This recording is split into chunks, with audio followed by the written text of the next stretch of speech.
Orioles over the Nats and a 3-game sweep. The road trip continues. Fenway Park in Boston. For the Orioles, the only thing they can control is winning. They go against a ball club that's offensively hot. Red Sox Orioles next.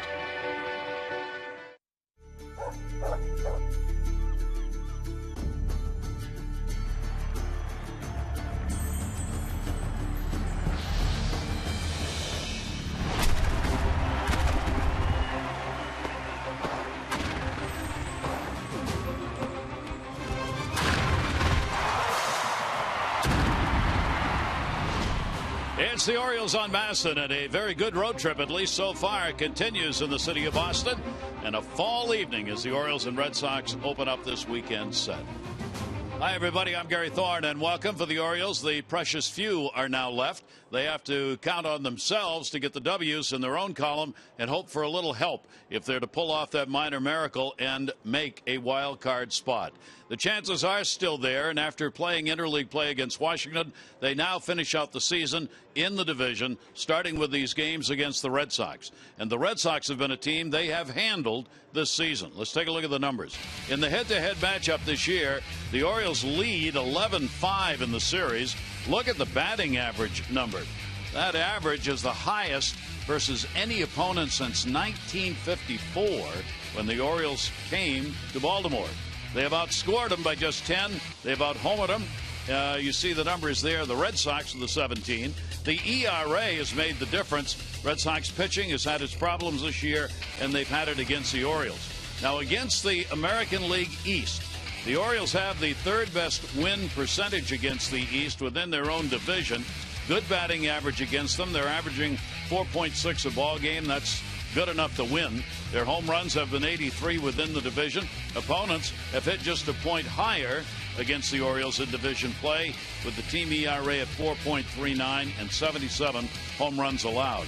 So the Orioles have done real well against Boston, Mike Bordick, and pretty well against the American League East. Yeah, they really have. And I think the key is beating up on the Red Sox, and they've done that for a few years now, 11-5 this season. Offensively, they've had the Red Sox number. Of course, the Red Sox have struggled pitching-wise all year long. They lost some pitchers. They released Masterson. Porcello hasn't pitched up to his level. So, you know, the Orioles have been able to take advantage of that. Paredes is hitting up over 400. Davis is putting up monster numbers against the Sox. Jones as well. Basically, 1 through 9 is contributing against this Red Sox team. But after this series, they go home. They got to take on the Blue Jays and then the Yankees. You know, they've under 500 on the year against both those teams, but they play them much tougher at home. So this team has to continue to stay on a roll. They're very focused, taking one pitch at a time, one game at a time. They played the Nationals very well, so they're looking to ride that momentum into this Red Sox series, and hopefully it translates into more success at home against the Blue Jays and the Yankees. Interesting comment made today. Torey Lovallo, of course, is in as the interim manager. John Farrell battling the cancer, so while he's out, he's in.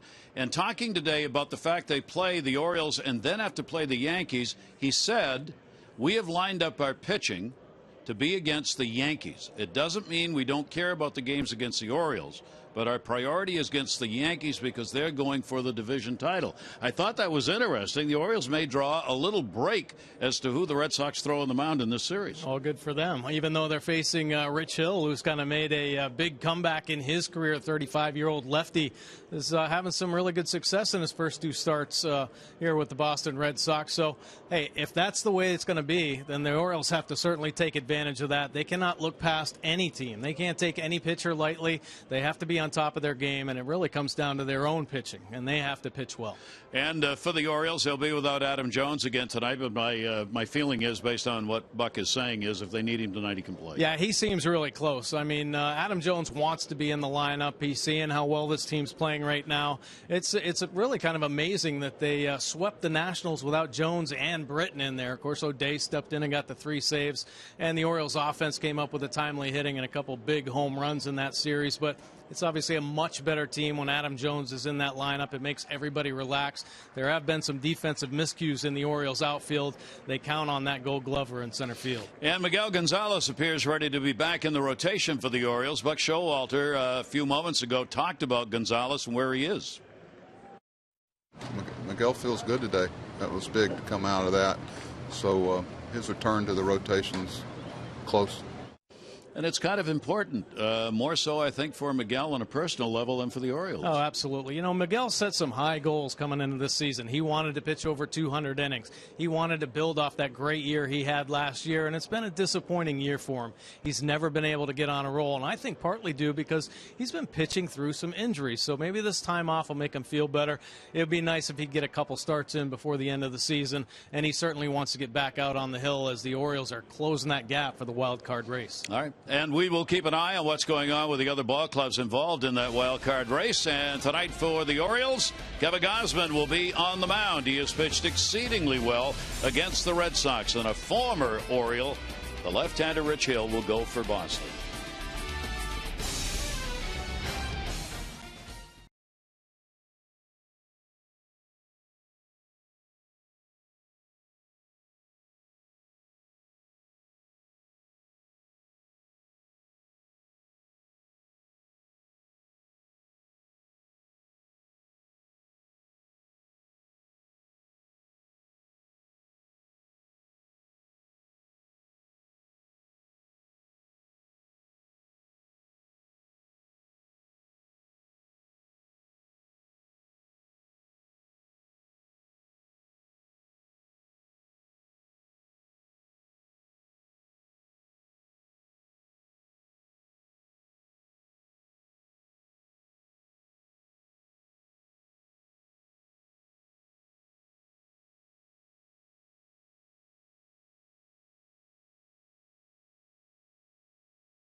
Airlines. Book your low fare now at southwest.com and by your local Mercedes dealership. Beautiful fall evening here in Boston. Our BGE home game time temperature with the big moon shining overhead is going to be 58 degrees to start the game.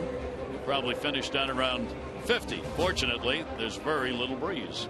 BGE Home, Baltimore's home team for heating, cooling, plumbing, and electrical. Why would you call anyone else? All right, let's take a look at the starting lineup for the Orioles, brought to you by Southwest. Book your low fare now at southwest.com. Reimold, Machado, Davis, Pierce, Scope, and Joseph Hardy. Walker gets the start as DH. Alvarez will be in right field, and Jonathan Scope, since the All-Star break, consistently good. And let's take a look at Rich Hill's pitch arsenal. Quite a journey back to the majors for Mr. Hill. He's got a fastball 47% of the time. 89 to 93 with the heater. Breaking ball is his bread and butter pitch. 45% of the time. He's changing his arm angles. So coming out of different slots, typically that three-quarter slot's tough to pick up. 193 earned run average in his 2 starts with the Red Sox. Does have a win already, but 20 punch outs, just 1 walk. So all in the zone. Hitters having a hard time catching up with that breaking ball. Mullen's hitting just 160 overall. The righties, a 146 batting average off of Hill. Now Hill, 35 years old. He's a big guy, 6 feet 5 inches tall. So tough to get that angle. Throws across his body. And Red Sox lucky to have him throwing well right now. And the interim manager Lavallo said today, based on the 2 games he's pitched, that the Orioles, or the Red Sox rather, are already having discussions about whether or not he should be invited to spring training next year because he has performed so well. It's a great story on his return. We'll talk about it during the ball game. He did pitch for the Orioles back in 2009 when he went 3-3. He had 13 starts, 14 games. ERA was 7.8, and he had not had an opportunity for a win prior to this season at the major league level since he pitched for the Orioles. So the umpires are meeting. The players are ready to go. So I think we should start this game without any umpires. The catcher will call the balls and strikes. Yeah, just like old time baseball. The umpires are off to the side. Catcher had already thrown down. Rich Hill had already warmed up, and now maybe that was a rehearsal. Yeah, well, let's take a look at the Red Sox defense while we wait. Holt, Bradley Jr. and Betts in the Red Sox outfield. Bogarts and Pedroia. Double play combination up the middle.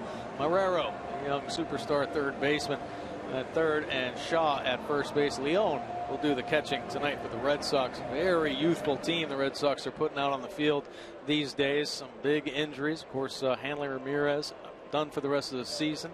Sandoval pneumonia, so he's not in the lineup. Sandoval is probably done for the season too. The Red Sox seem to feel, while they haven't announced it, that Sandoval will be out for the rest of the year. Nolan Raimo will lead it off for the Orioles as we get set for this first of three here at Fenway Park. The Orioles have won 3 in a row, while the Red Sox come in having lost 3 in a row. And Nolan Raimo will take the first pitch, and a swinging strike on the outside corner, and we're underway. Nolan is getting the start in center field with Adam Jones out. It's only his 4th start in center field on the season. He's had good numbers against the Red Sox this year, hitting .278 against Boston. And the Orioles have done well against left-handers. Buck Showalter saying we've been pretty good against the lefties this year. They're 22-20 against left-handed starters, and that is the 6th best win percentage in the American League. Well, Adam Jones has been a big part of that left-handed success, and with him not being in the lineup, Buck's counting on a couple young guys to do some damage offensively. Walker, the DH tonight in the 8-hole, and Alvarez down at the bottom of the lineup, who had both had great years in AAA Norfolk, and they're trying to establish themselves at the major league level. Pitch on the way. Raimo will take that one up the middle, and he's got himself a base hit.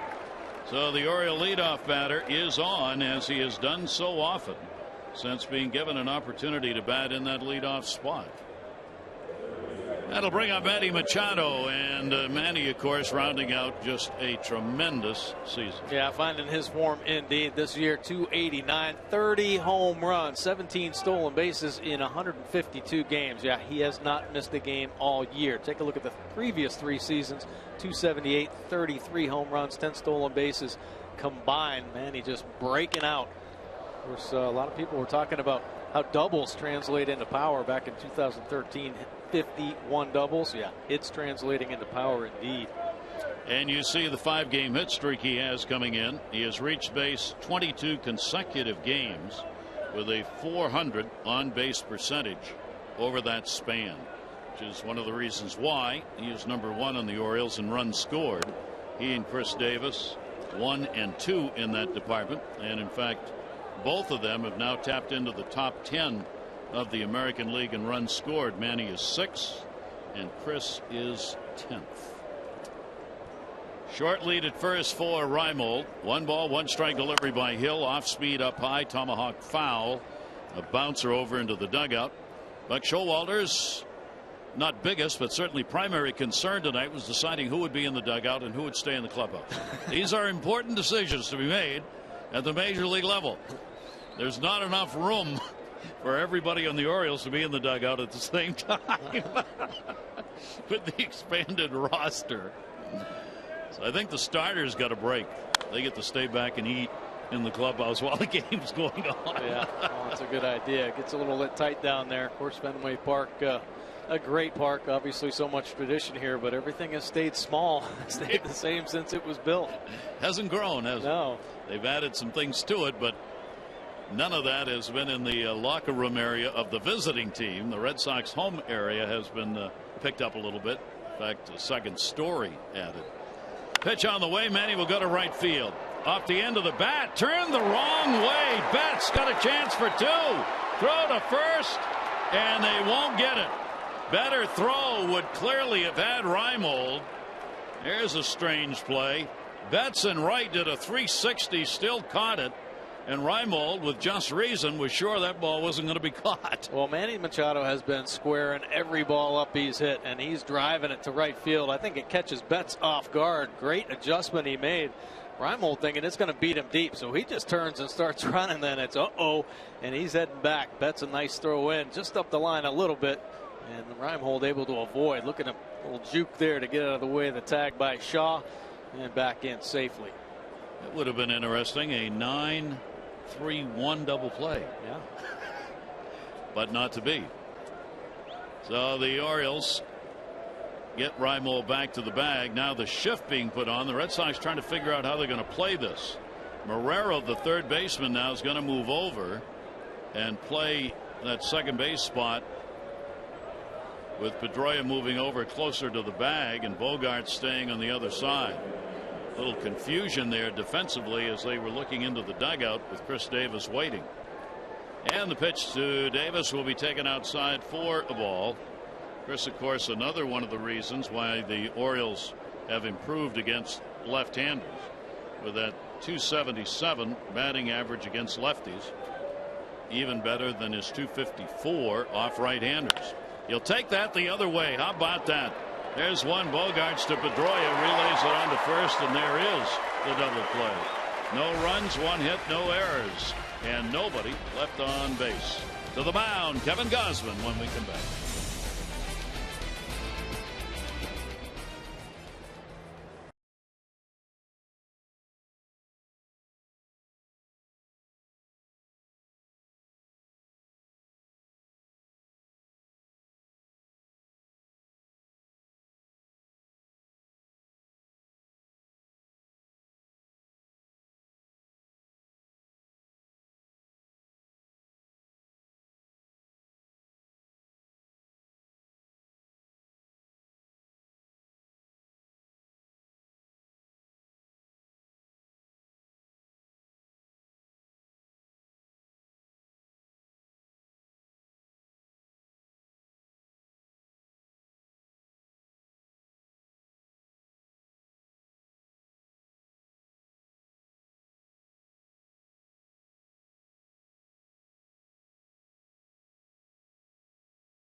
As the Orioles have won 9 of the last 11 they've played against these Red Sox. It'll be Betts, Pedroia, and Bogarts, Ortiz, Shaw, Marrero, Holt, Leone, and Bradley. David Ortiz against the Orioles, as against many, the big home run and RBI numbers. Yeah, let's take a look at Kevin Gausman's pitch arsenal. The fastball 70% of the time. He's starting to get that command down, driving the baseball downhill, keeping it at the bottom of the zone at times, popping it up top. Of course, a great fastball, works in the mid-90s and has 99 in the back pocket. Breaking ball, curveball, we've seen him use a little bit more, and it looked good in his last outing. Of course, the great changeup as well. He's got the split finger and the circle change. He's won 3 games this year. Earned run average starting to come down a little bit as he settles back into the rotation. Opponent sitting 254 overall. He has given up 16 long balls due to mistake fastballs primarily. And he's ready to go, as Betts will stand in with a 4-game hit streak. And Mookie Betts will take it on the inside corner for a strike. Betts with a 2 for 7 against Kevin Gausman. There are the outstanding numbers this young player, 23-year-old, has put up this season for the Red Sox. And for Kevin Gausman, he faced Boston on the 14th of this month, got a win. He gave up no runs, 2 hits in 6 innings, as the Orioles came away with a victory in that ball game and a shutout. And the pitch will miss down low. Lifetime, he is 2-0 with a 2.12 ERA against the Red Sox. He's had real good success. That's eaten up the last couple months of the season, like many of these young Red Sox players. A great opportunity for all of them. And Betts to short, and that's snag. What a play, Hardy, and he got him. Hardy with that tremendous glove effort puts it away, and Betts is out of there. Nice play right there by J.J. Hardy. Of course, everybody talks about him being the most fundamentally sound shortstop. At times, he can come up with some great athletic plays. Here, the pirouette up the middle, the extendo glove to come down with it, and then the strong arm to gun down Betts. Kevin Gausman appreciating the great defense. I want to talk a little bit about that ground ball on Hardy, something he talked with us earlier this year that is evidence right there. Here is Pedroia. He'll take the pitch. Hardy does not put his bare hand down when he's catching the ground ball with his glove. Look, he reaches with the glove, then brings the bare hand over to get it. If he had tried to catch that ball with his body configured to have the hand coming over the ball, he wouldn't have got it. Absolutely not. Yeah, it limits infielders especially. You love how J.J. Hardy has the freedom with the glove hand to move it around. Now, occasionally on double play balls, if he's in front of it, yeah, he'll keep the glove hand or the hand close so he can have a quick transfer. But most generally, he likes the freedom of the glove, ability to adjust to bad hops. If you go down with two hands at times, you can lock your arms up, and it just doesn't give you that athletic ability to move. That was a primary example of why keeping that freedom with the glove hand comes in handy. It extends your range. Pedroia, he'll chop that one foul. Dustin has come back with a vengeance for the Red Sox in an injury-plagued season. Since the All-Star break, he's been hitting the ball extremely well. Great career numbers against the Orioles. And he's at .297 on the year. This is just his 87th ball game. Still has 12 home runs, 42 RBIs, and 18 doubles. I mean, it was costly to have him out of half of the games. A little under that. Red Sox suffer. Oh, yeah, absolutely. He is the team leader. He's the spark plug on this team. He generates a lot of the energy that this team has. And with him out, not in that lineup, a lot of these younger players really don't know what to do. That'll go to second base. Jonathan Scope will make the move. A couple of ground ball outs. Let's take a look at best defense in baseball. Pierce playing left tonight. Raimel making the start in center field. And Alvarez in the outfield here. Hardy and Scope double play combination. Machado and Davis on the corners. And Caleb Joseph will make the start tonight. And there is Nolan Raimel in center field, as we said, for just the fourth time in a center field that's not easy to play. There's a lot of room to cover in center field. You got that big triangular 420 area out there on the right side of center. Xander Bogaerts, what a great year he is putting up. He's in a chase for the batting title.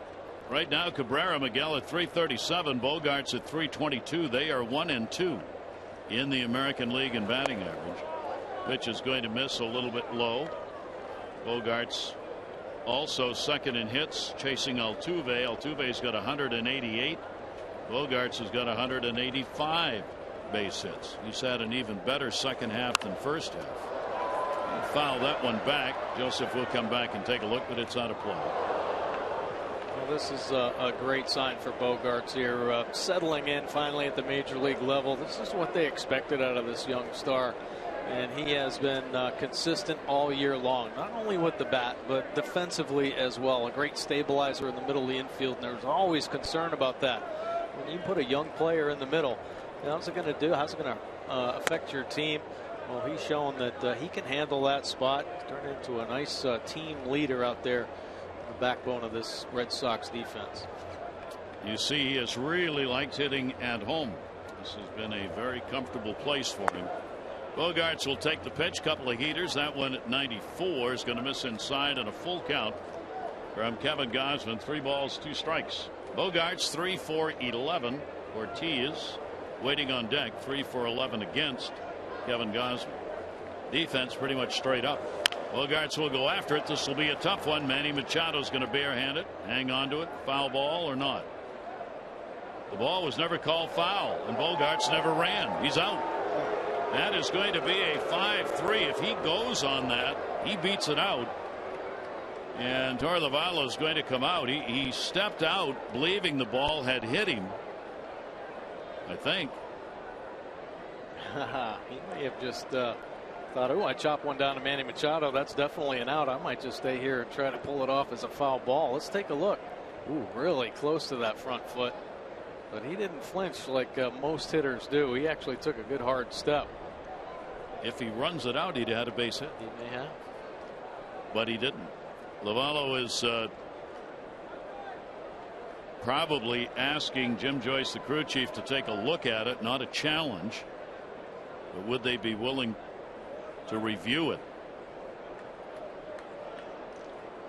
Well, it's hard to. Can't tell really from that angle. Most generally, though, when you see a hitter foul one off the foot, he will make an immediate reaction. Yeah. He didn't flinch at all. He was taking a hard step out of the box.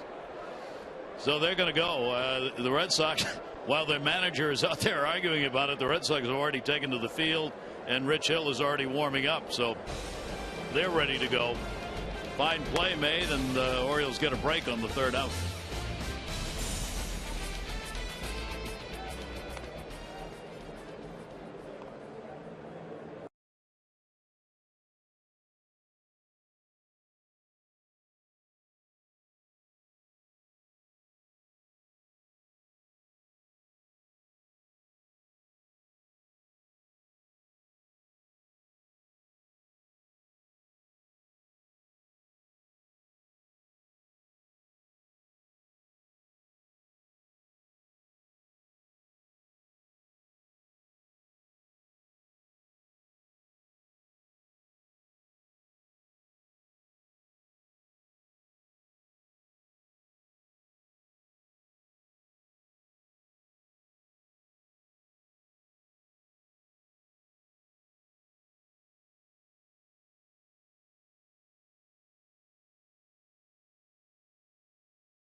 Or 500 for being selected, 500 more for every Orioles home run hit tonight. Play baseball buck scratch offs and win up to $50,000 instantly. Learn more at mdlottery.com/baseball. So there was no review. I don't think you can challenge that. It would have to be considered a foul ball situation, and that's not a reviewable foul ball. Jim Joyce is the crew chief. Again, Rich Hill is completely warmed up. The throw's been made, but because there was a potential for some review, they didn't start the clock running. That's the countdown, 2:30. So for the second time, Hill is going to have to throw some extra warm-ups while they wait to start the inning. Oh, my. We're down to 30 seconds left on the clock. Everything needs a little work, and so do these rules. Steve Pearce will be leading it off for the Orioles. Pearce, Scope, and Joseph. 6-game hit streak coming in for Steve. The 37 RBIs that he has put up. Gets a shot against the left-hander and bats in the cleanup spot in the lineup for the Orioles in this ballgame. Steve Pearce has been red hot. Last 6 games, 400 batting average, 3 home runs, 6 RBI. Buck Showalter likes to play the hot hand. Why not slide Steve Pearce into that 4-hole with Adam Jones down? He has been producing. His struggle has been against the left-handers this season. Rather surprising. Only .218 his batting average against left-handers this year. And you would expect a hitter like Steve with the power that he has really to have some bigger numbers against lefties. Yeah, you really would. Strange indeed. Steve Pearce, of course, that monster year last year. He's starting to get back into that form we saw last couple of weeks. Popped up first base side. Travis Shaw will put that one away. One down. Take a look at our Maryland Live Casino inside the numbers. kind of surprising year, too. Yeah, last 7 games here, 5 wins, just the 2 losses, but the .218 batting average. That's what's surprising. How do you come away with that many wins? Well, it's timely hitting, 31 runs, and of course the long ball, 8 home runs in the last 7 games. They pounded out 35 home runs in the month of September, and the pitching has been outstanding. A .379 earned run average, 5 quality starts in a row by the starters, all going over 6 innings. It's amazing. A couple weeks ago it was the pitching that couldn't do a thing, scoring all those runs, big average, and now no average, still scoring runs, home runs, but the ERA is what's winning ball games for him. It continues to be that roller coaster inconsistent season for the Orioles, trying to get everything going at once. Jonathan Schoop takes the pitch away. Schoop with a 2-ball 1-strike count. Jonathan getting a look at Rich Hill, 35-year-old veteran, making his way back to the majors this season with Boston. Check swing and did not go around, and a 3-ball 1-strike count. In the 2 games Hill has pitched here at the major league level, the lefties went 2 for 9 against him. The right-handers were 6 for 41 with 1 home run. That ball will be put up in the air to short. Bogarts. He's got it. There are 2 down. Well, as part of the Childhood Cancer Awareness Month, the Orioles partnering with Maryland Governor Larry Hogan to raise funds, and you can be part of that. Orioles contributing $50,000 to the cause. You're encouraged to join in by going to Orioles.com/charity. Make a donation and take advantage of 50% off tickets for the upcoming series against the Blue Jays. That's Orioles.com/charity. Here's Caleb Joseph. Hill gets the pitch in there for a strike. Numbers for Caleb and a lot of big RBIs this year in key situations. 267 off the lefties, about 30 points higher than righties. Off-speed pitch will miss outside for a ball. Hill typically great command with that breaking ball, and here missing a couple times, trying to backdoor it to the righties. That ball is short. Bogarts will have a long throw, but the ball was hit hard, and he has plenty of time to get it.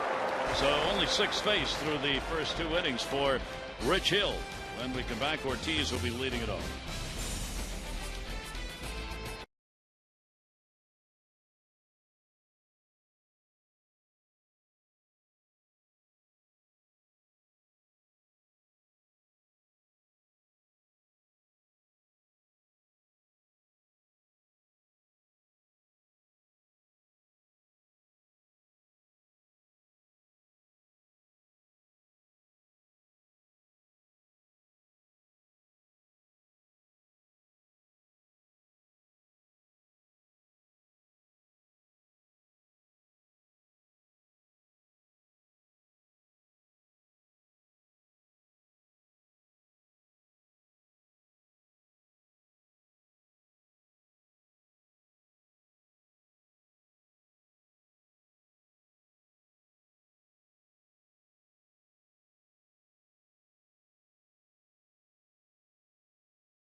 Times are going to be all over the place for this 3-game set. 4 o'clock for tomorrow's game. 3:30 O's extra. 4 o'clock the game. Wei-Yin Chen and Breslow is the starting pitcher for the Red Sox, announced today. Their bullpen pitcher.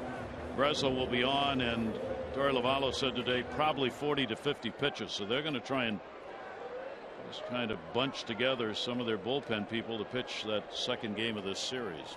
Here is David Ortiz. Ortiz with a 4 for 10, 2 home runs off Gosman, the DH.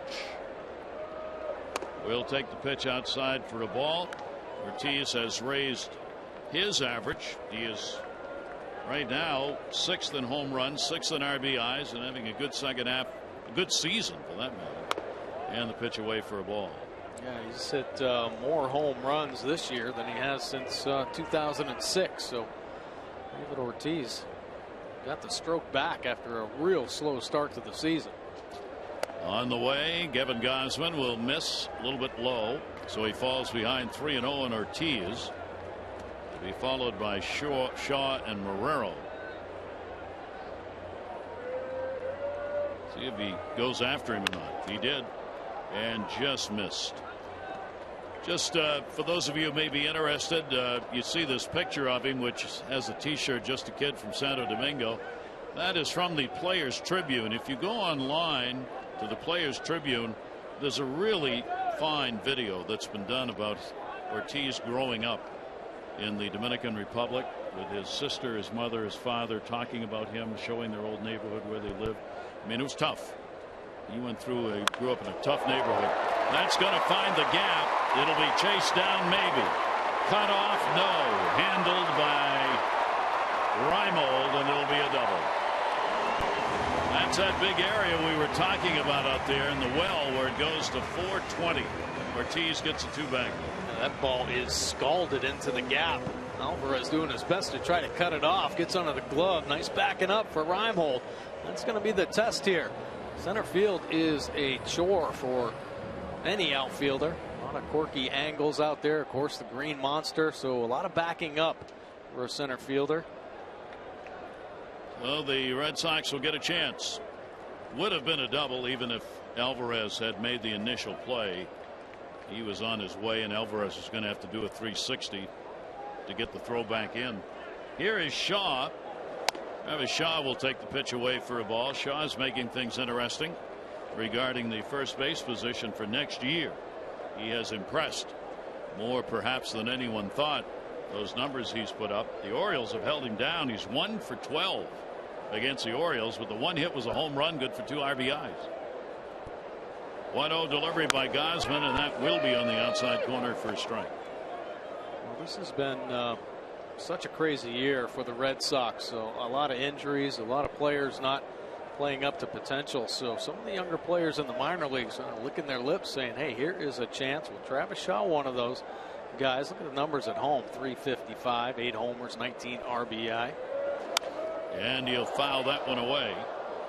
Shaw's hitting .269 with runners in scoring position. His job here, have a productive out. There's nobody out. He's got to get Ortiz somehow over to third base. Orioles have the shift on against Shaw as well. Marrero waiting on deck. Ortiz short lead with Hardy holding him close. And that pitch will miss. Jim Joyce, the veteran home plate umpire, historically has had a strike zone that has probably favored hitters. Not probably, it has favored hitters more than pitchers. So tight calls may not go the pitcher's way more often to the guys at the plate. 2 ball, 2 strike count, and a swing and a miss. Real nice drawback on that one. Yeah, split finger right there to get Shaw. Very effective on lefties as it fades down and away. Take a look at the Nissan pitch track. There it goes. Great location on the change from Gausman. Nice call. You see the nod by Caleb Joseph. Well executed. So that'll leave Ortiz at second with 1 away, and Marrero coming up. Devin Marrero also putting up some real good numbers in limited chances with the team. It's his 18th game. He's only had 27 at bats. No extra base hits, 9 singles, and 1 RBI. Infield now comes back around to a normal positioning, and the pitch fouled off on a breaking ball. You know, we talked about Kevin Gausman, the need to come up with another secondary pitch. That breaking ball has been inconsistent for Gausman in his time in the big leagues. Well, last few starts, it's stepped up. It's looked a lot sharper. He has the ability to throw for a strike early in the count, get ahead, then go to work with that heater and split finger. 0-1 count. And that one is going to miss a little bit low. Marrero taking one on a 1 ball 1 strike count. Orioles come in 3.5 games out of the wild card spot. The second one, which is held by Houston. Los Angeles, Minnesota, both a game and a half out. Then the Orioles 3.5 games behind going into the weekend's play. 1-1 delivery on the way, and that'll be inside. Well, the Rangers are going to play at the Astros. Obviously an enormous series for the Astros. They got whipped in that 4-game series in Arlington a week ago. The Rangers now lead that series against the Astros 12-4, and they have won the last 7 games they have played against Houston. As Houston now struggling to be a playoff team even as a wild card. 2-1 delivery out in front of that one. So important ball games. New York's comfortably in that first wild card spot, still thinking about the division. Houston, you see, with the Angels, Minnesota, then the Orioles and Cleveland. And it's tough. Orioles are going to have to win games, and they're going to have help. And it's not just Minnesota, Los Angeles. It's Houston. Houston's got to lose some ball games too to fall out of that spot. And this series against Texas may be just that series. Off the end of the bat and foul. Houston's bullpen has been a disaster. Their ERA 6.6 plus this month. Yeah, the bullpen's really been was one of their strengths. You know, first half of the season, and maybe just kind of wearing out here at the end. Meanwhile, Texas, they have won 40 of their last 60 games. How about their comeback?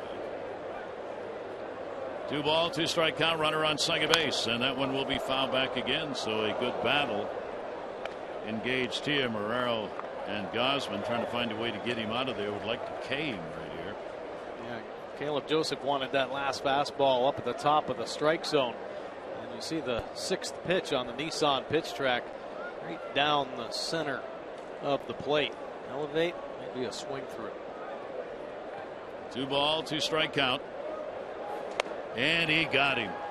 That one down and away at 83 miles an hour, and 2 big strikeouts after the leadoff double. That's a good breaking ball right there. Is it hard? Nice late break. Stays on the plate just long enough to entice Marrero, and then the late bite on the end. It's a swing over the top, just off the end of the bat. Nice pitch by Gausman. Good call by Caleb Joseph. So that'll leave it up to Brock Holt. This Red Sox team, 5th as a team, batting average .272 with runners in scoring position. They've done a pretty good job of that, especially this month. Holt is 0 for 3 lifetime off Kevin Gausman. The left-handers, we showed you, they struggle against Kevin at just .233. Right-handers have both a much higher average and many more home runs. There are a number of things about Kevin Gausman's statistics that are backwards from what they are supposedly supposed to be for a right-handed pitcher. 1-0 delivery. One of those is that the lefties don't hit him. The other is he's much better when he throws ball 1 than he is when he throws strike 1. Teams hit .285 on strike 1. They hit .223 on ball 1. And I asked Dave Wallace, I said, you know, is there any explanation for that? And he told me, of course, if there was, he'd be Pope, which I thought was a very, very appropriate answer. Dave said, he said, I think it's just inexperience. I think it's learning to trust command of his fastball and another pitch to throw on the first pitch to a hitter and throw it as a strike. Yeah. He said he's confident that he can come back on hitters.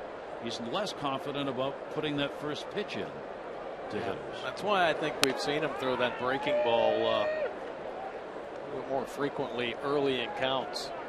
Last few starts is a huge sign for Kevin Gausman kind of figuring things out. Fastball command's always going to be the key for Gausman, though.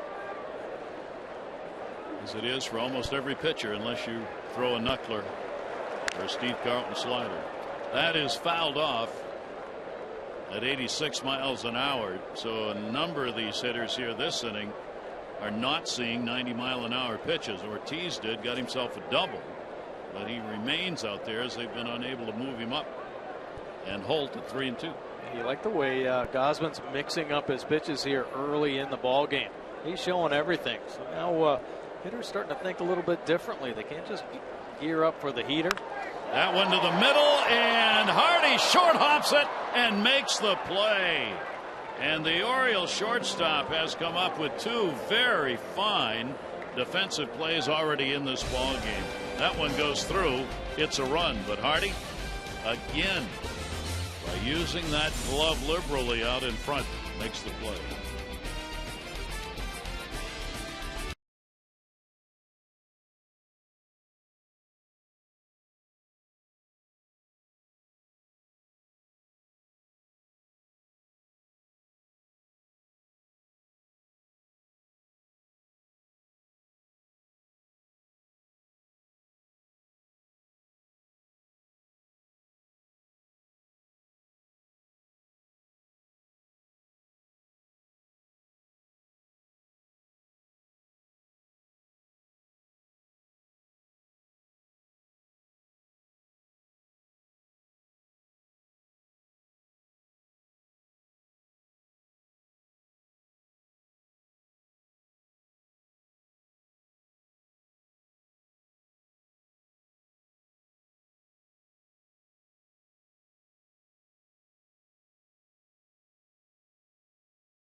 Gulf Coast, go beyond the stadium to Siesta Beach. Named winner of the 2015 Trip Advisor Traveler's Choice Awards for beaches. Plan now at visitsarasota.org. Spring training home, of course, of the Orioles. Gary Thorne, Mike Bordick with you. Gorgeous evening, cool, but there's virtually no breeze at all tonight. So even though we started at 58 degrees, it is a comfortable night, and certainly a comfortable night to be playing ball. Hill goes back to work. J.J. Hardy's at the plate. J.J.'s got a 5-game hit streak coming in. 8 home runs, 35 RBIs on the season. He's put up good numbers against the Red Sox, hitting .303 against Boston this year. Walker and Alvarez to follow. He'll go after it, foul it back. Somebody's got to find a way to disrupt Rich Hill's rhythm. Last couple of starts with the Red Sox, he's been outstanding. Orioles got to start putting some pressure on him. Find a way to rattle this guy. Throwing very confidently. 0-2 delivery is going to be outside. Hill, a Boston native, pitched with the Red Sox 40 games, 2010, 11, and 12, and then Cleveland, Anaheim, the Yankees, and then released by the Nationals in June. And he gets a strike on Hardy. Wow. First K. And JJ may be thinking about that breaking ball. Take a look at the Nissan pitch track after working away. Bottom of the zone.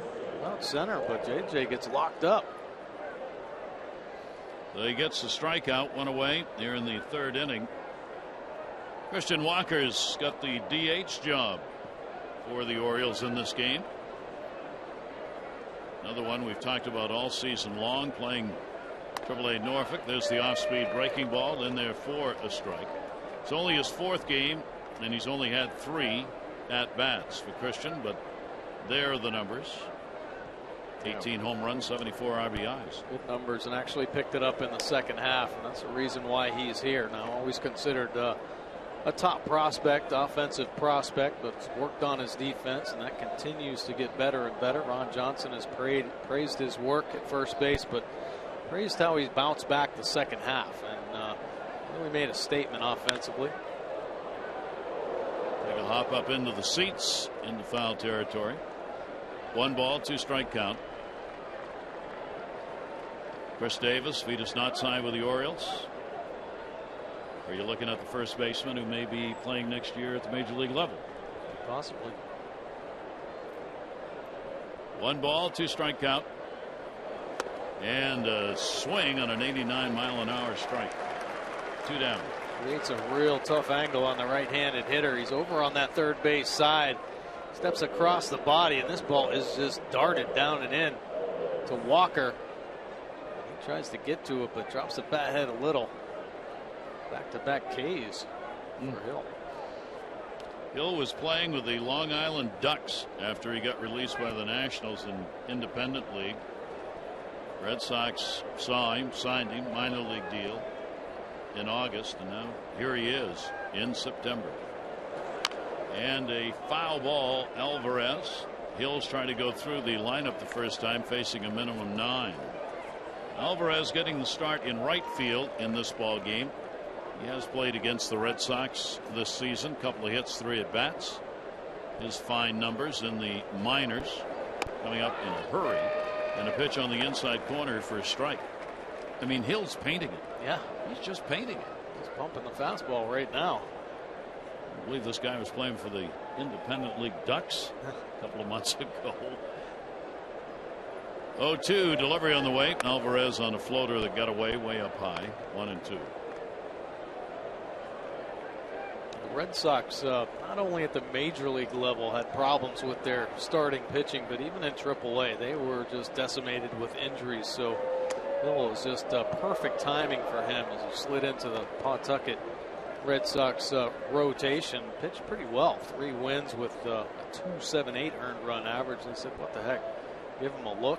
See his career number, 72 starts. Was actually considered one of the better left-handed pitchers when he was with the Cubs, but then injuries set him back. He pitched very well with the Orioles at all, and when the Orioles let him go, he was relegated to the bullpen and just couldn't quite ever get it back, but seems to be on top of his game now.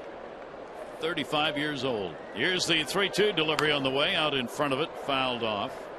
Alvarez doing battle, trying to time one up here, and a 3-ball 2-strike count. Hill has pitched against the Orioles as well as pitching for them. All of his appearances, 10 of them were in relief. 5 of them came with Boston. Pitched well against the Orioles in relief, a 1.5 earned run average. And that one's right there. How about that? So Hill strikes out the side here in the 3rd inning, and through 3 faces only the minimum 9. No score.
Raking all year long, 2nd in on-base percentage. This is a Major League Baseball rank, so the National League and the American League. Batting average 3rd, runs 3rd, hits 3rd, but here you go. It's been all about the pitching.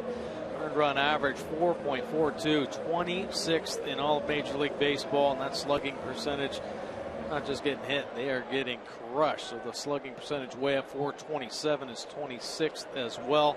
Porcello hasn't been pitching very well for this team. He was a huge offseason signing. Masterson, who they signed, is now released. Buckholz is on the DL. Koji's on the DL. Joe Kelly, who they picked up, had a very rough first half. He's been pitching much better here the second half, but really it's all about pitching with every team. If they want to have success, they better put up good numbers. Red Sox have not. And as a result, they are in last place in the division. Leone up, the catcher, switch hitter.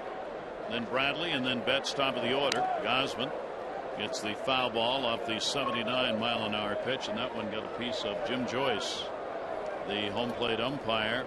He is the crew chief here, and Caleb Joseph is asking for a little help. Greg Gibson, Chad Fairchild, first and third are coming in. The Red Sox trainer got him on the hand on his way out.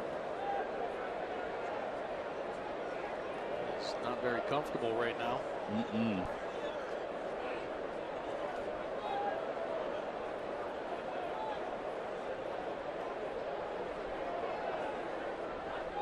Joyce, the veteran umpire, certainly been hit a number of times back there, but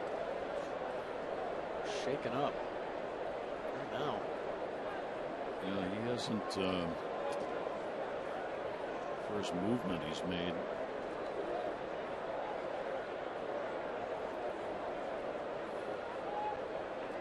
Maybe flexing that jaw a little bit.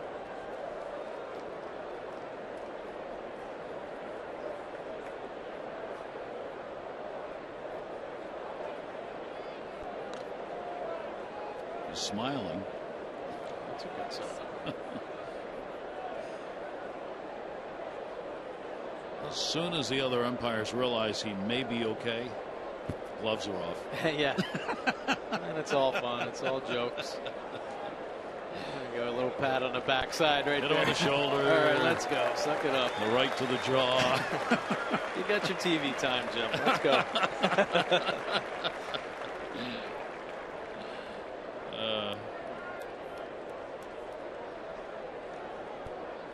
Caleb was concerned and called the other umpires down. Yeah, that's exactly. He's saying, Caleb, you got to get your body in front of that, man, or I'm not going to help you out at all. Yeah. You want a strike zone? So Jim Joyce, mask back on, and a 1-ball 2-strike count on Sandy Leone.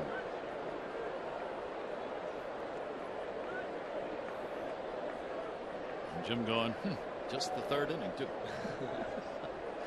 1-2 delivery on the way, and that will miss a little bit outside.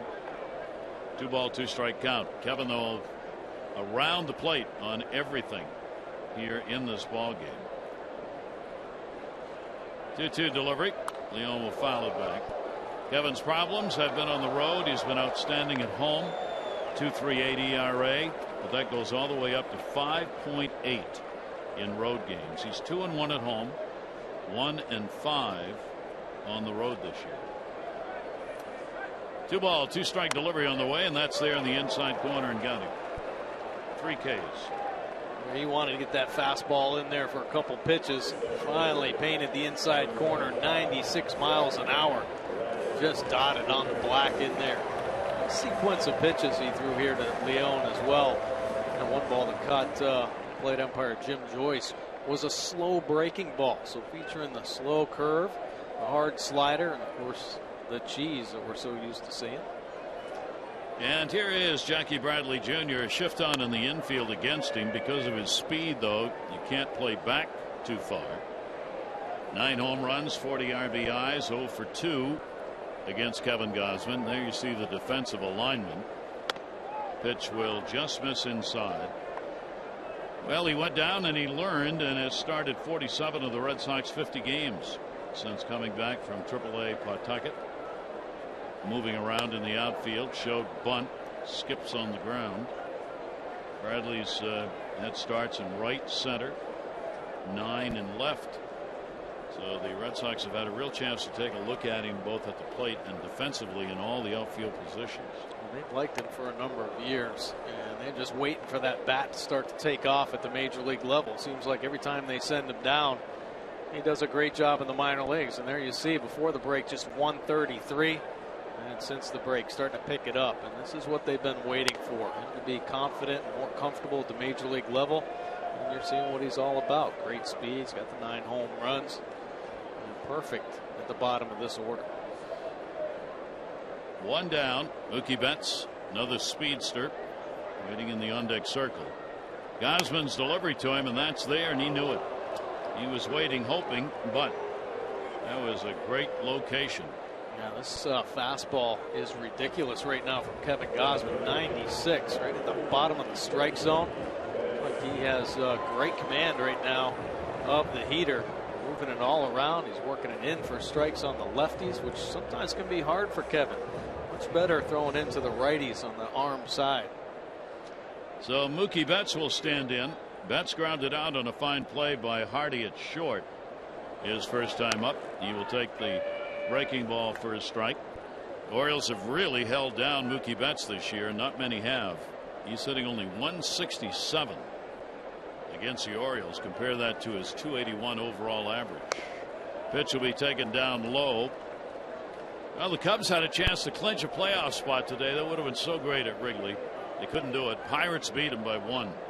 They still could clinch a spot, but it wouldn't be nearly as exciting for the fans anyway, because if Oakland beats San Francisco in a late game tonight, Oakland beats San Francisco, the Cubs are guaranteed the playoff spot. They'll still be partying in Chicago. Oh yeah, you can pretty much count on that. Yeah. 2-1 delivery on the way. Rush Street would come alive. Isn't it always? 3 ball, 1 strike count.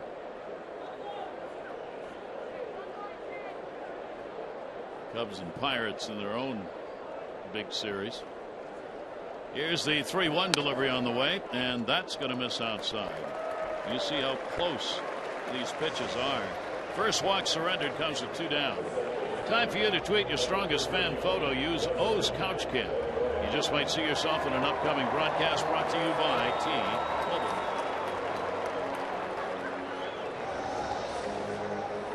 Leadoff man on base for Pedroia. Pedroia grounded out his first time up.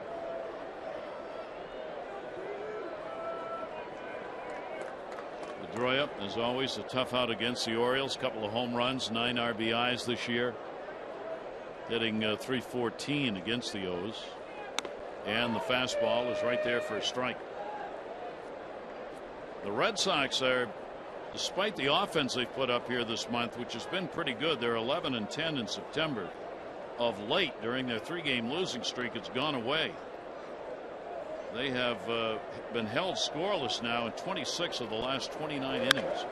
Up the middle, Pedroia's got a base hit. Betts will make the turn. Reimold will have to come in the second, and there are runners at the corners with 2 down.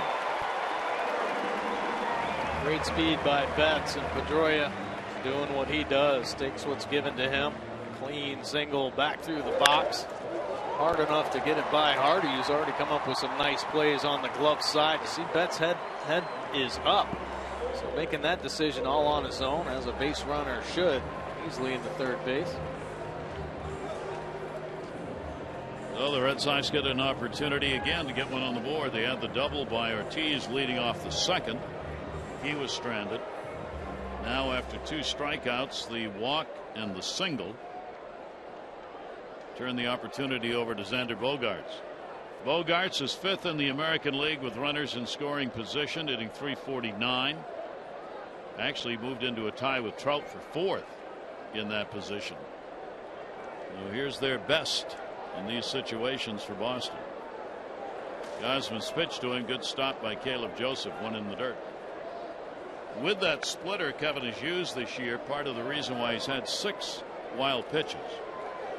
So at third base, Betts with a great speed will get a good secondary lead and be ready should one of those get behind Joseph.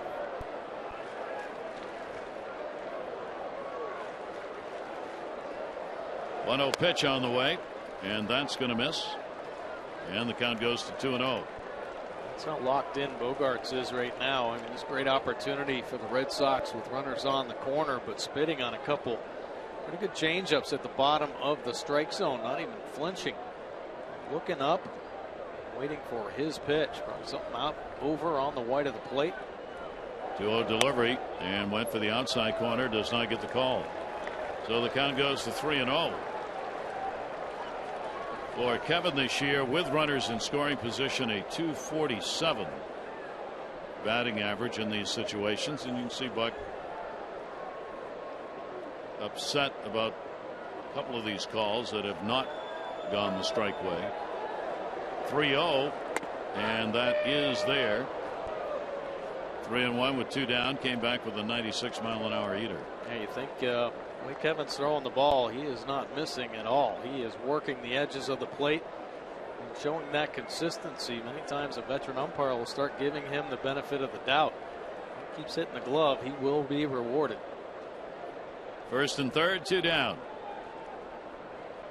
3-1 delivery on the way, and that's fouled straight back. Oh, he jumped on that one. So it's 3-2. That will send Pedroia going on the pitch. Chris Davis will move behind the baseman. Ortiz is on deck and supplies a young fan with a souvenir.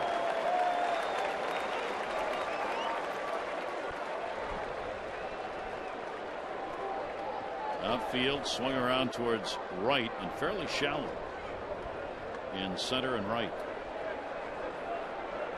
And tough in center, real tough in right field as well. Outfielder Alvarez, sure he got his work out there with Wayne Kirby, understanding how that right field curves around. And a step off by Gosman. The runners will go back to their bags. There's Wayne Kirby in charge of placing the outfielders where they need to be. And with all the new faces, Alvarez one of them. It's an ongoing job. 3-2 count. Runner off first going. Ball in the air. That's going to be trouble. It'll take a bounce and go off the wall. One is scored. Pedroia making the turn. They got a chance. Here's a relay throw to the plate. Caleb Joseph, the tag, and he is out at the plate. Outstanding relay throw and a fine play by Caleb Joseph, who had to come up with the ball on a short hop. You see Pierce plays it off the base of the wall. They're sending the runner who's going anyway. Hardy's throw, a little short hop.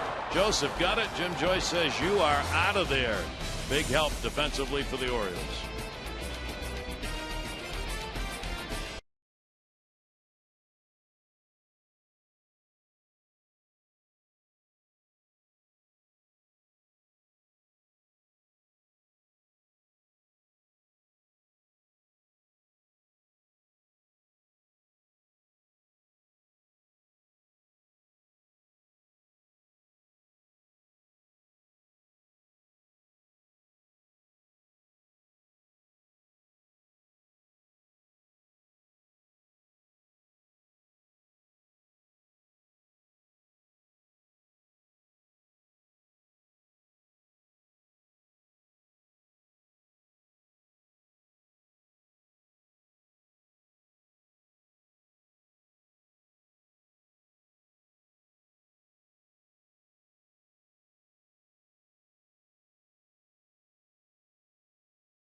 Caleb Joseph on the second potential run at the plate. Yeah, great play. Of course, ball getting in the hands of J.J. Hardy, and you're going to have some trouble.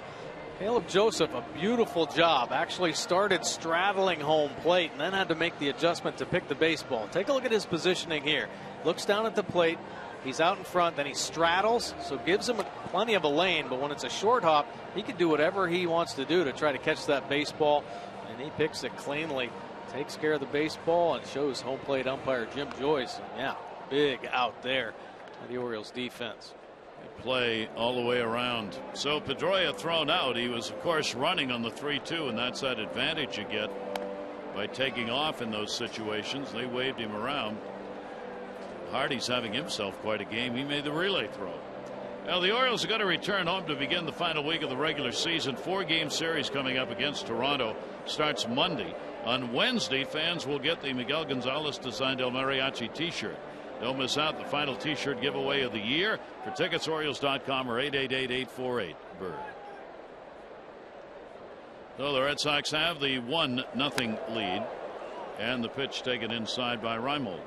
Reimold, as the only Orioles hit a single, taken out in a double play. Rich Hill, their left-handers, faced the minimum.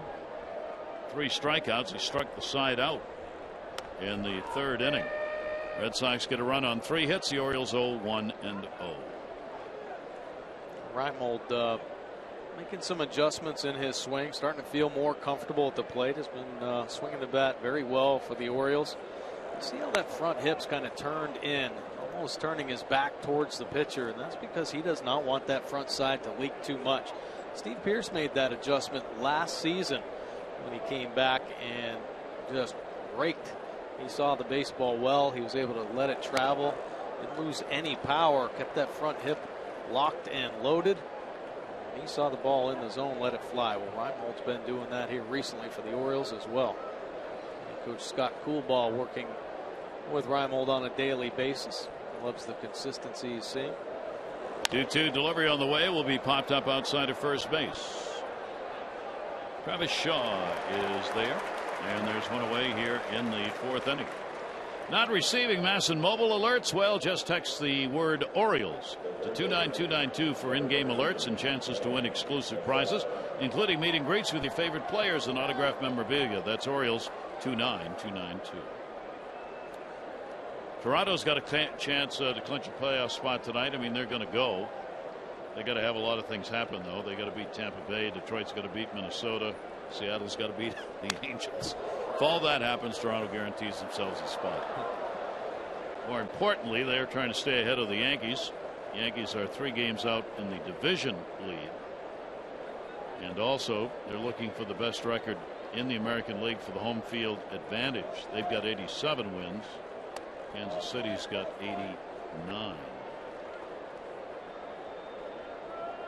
Yankees get the White Sox at home. White Sox have lost their last 9 games at Yankee Stadium. They play there tonight. That pitch drilled off the glove. It'll go to second. Pedroia's got no play, but an out. Oh, mercy. Pedroia makes the play on a ball headed to the middle. It got knocked down by Hill.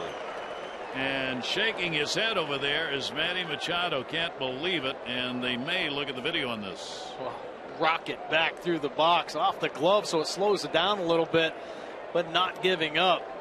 As Pedroia makes a fine play, it's going to be close. Oh my goodness, he did get him. Wow. It looked like it there. Manny not liking the call, but what a play. The Gold Glove second baseman Dustin Pedroia not give up on the baseball until it is contained.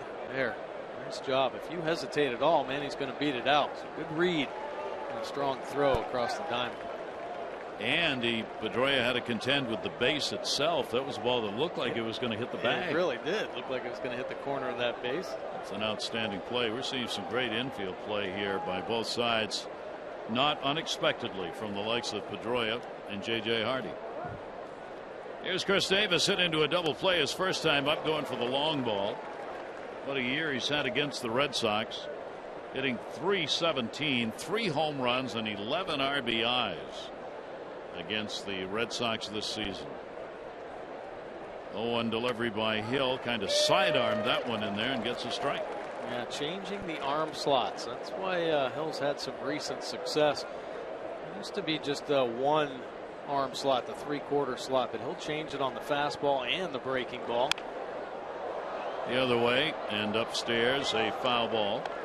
Chris this year has done damage both home and road. He is first in home runs in his home ballpark in the league, tied for 3rd in RBIs at home. And then when you go on the road, he is 5th in home runs in road games and 5th in RBIs on the road. So he has really spread it out for the benefit of the Orioles offense. 1 ball, 2 strike count on Davis. Chris 0 for 3 lifetime off Hill. Hill still facing the minimum number so far. Another sidearm towards that front leg. And a 2 ball, 2 strike count. Good look at him dropping down to the sidearm slot. Sweep that slider back across the plate. Davis, you gotta hold your ground as long as you can. Then he changed up at 74. Wow. Through 4 innings, Rich Hill, minimum number of Orioles faced, protecting a 1-0 Red Sox lead.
Today 3-2. Cole over Lester.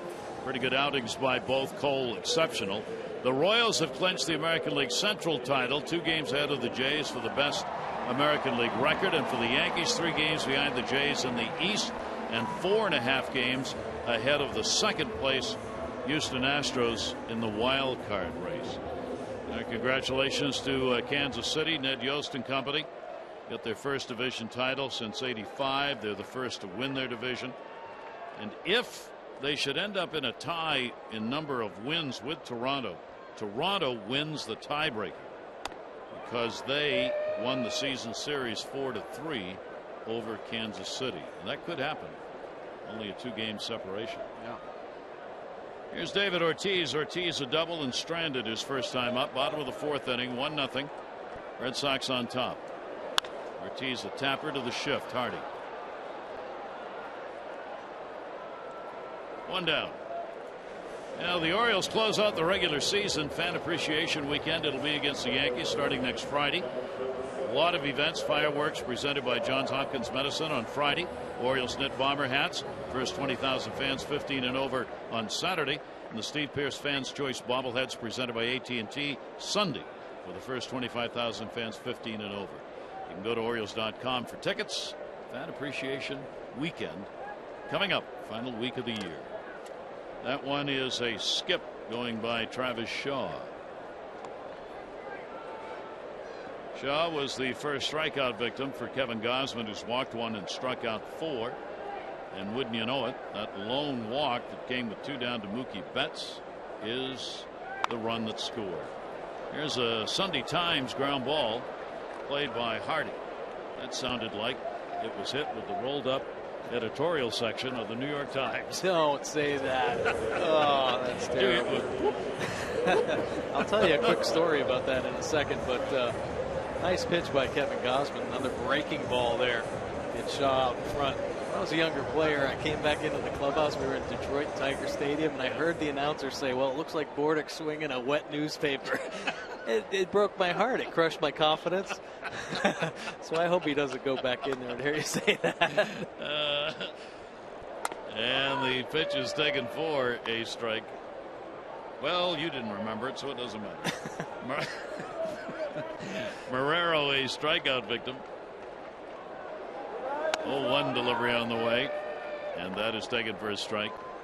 I would really, if a ball sounded like that coming off a bat I was using, I'd really have to rethink that bat, wouldn't you? Absolutely. I mean, there shouldn't be any spot on the bat, even on the handle, where it would sound like that. Gosling gets a strikeout. He's got 5 and has a 1-2-3 inning, a 1-0 Red Sox lead. Whoop.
Airlines.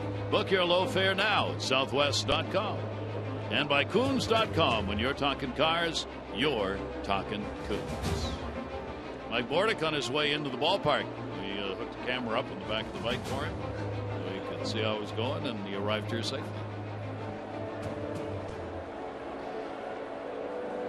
So did they. Rich Hill hasn't walked anybody. He struck out 4. He's given up 1 hit, a leadoff single to Reimold. That was in the first inning. Very first batter faced.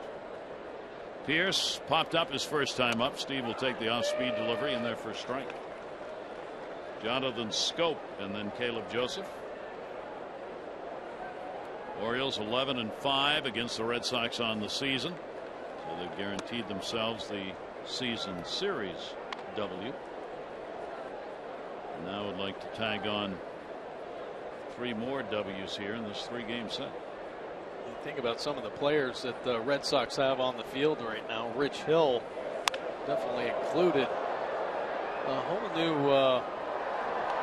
lineup change in the top of the regime of this Red Sox team. Dave Dombrowski brought in and hired as president of baseball operations. Mike Hazen just announced as the new GM, and then Frank Wren brought in as well. So every one of these players out here kind of proving themselves to the new leadership. And the pitch a little bit outside. Jared Banner was promoted to director of player personnel today, and kind of smiling. A lot of people around the Red Sox here are saying, how many VPs do we really need? There are lots of people in the front office. Breaking ball is going to miss inside, and Dombrowski would like to have Jerry Dipoto here, who was the GM with the Angels. Dipoto's still looking at GM jobs and may very well get one, but if he doesn't, he's going to come here, and he'd be the executive vice president, senior, junior, in charge of promoting vice presidents who are seniors.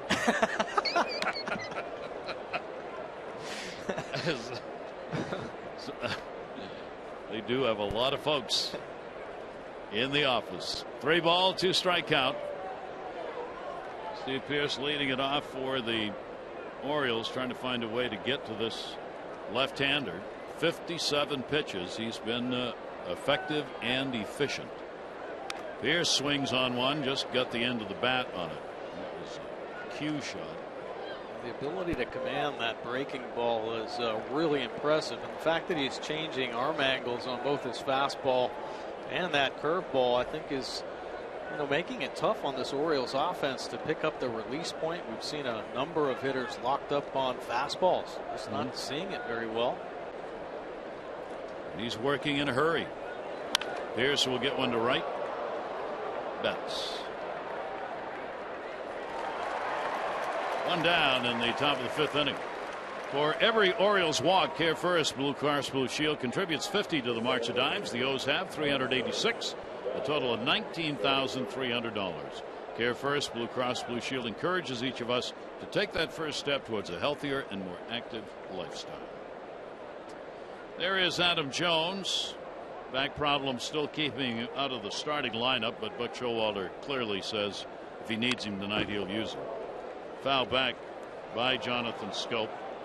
Adam had an MRI done on the back. Came back clean. Just trying to rest it up a little bit. Shoulder, of course, has been an ongoing problem. There's inflammation in the back. They just don't want to take any chances. Jonathan popped out his first time up. Ooh, into the kitchen.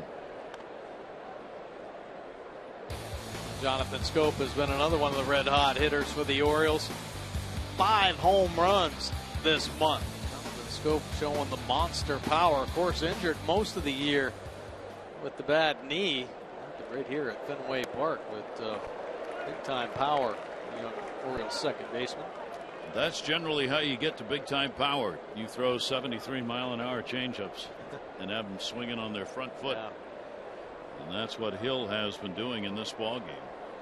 1 ball, 2 strike delivery on the way, and he got the outside corner. Wow. He's a Picasso here tonight. Strikeout number 6. Jonathan Scope shaking the head, thinking there's no way that this slider can catch the plate. You see the sidearm angle, and it looks like it went around it on the pitch track. But he's shown the effectiveness, and Jim Joyce giving him the benefit of the doubt there. Catching it on the plate. It appeared that slider went around. So Scope out of there, 2 down. Here's Caleb Joseph, one of the few fastballs thrown. Caleb grounded out his first time up. 0-1 count with 2 down. And Joseph will take the pitch inside. For whatever reason, this has been a ballpark Caleb can't wait to get to. Batting average of .333 here at Fenway Park in his career, and 2 home runs. You can understand and explain that, you can rule baseball. It's not as though he's a wall banger.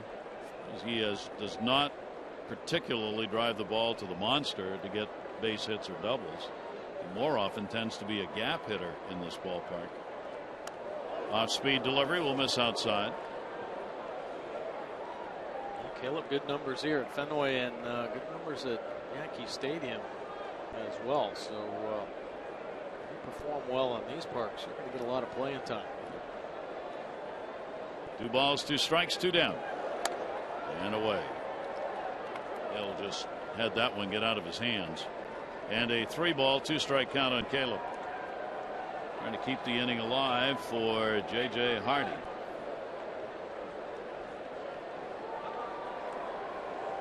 Full count delivery just tied him up. A 73-mile-an-hour off-speed pitch. 7 strikeouts now in the ball game. Wow. Red Sox up.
He's a rookie. Francisco Lindor, Cleveland. Since the All-Star break, that batting average is the highest in the American League, and his 90 hits ties him with Jose Altuve for a major league high.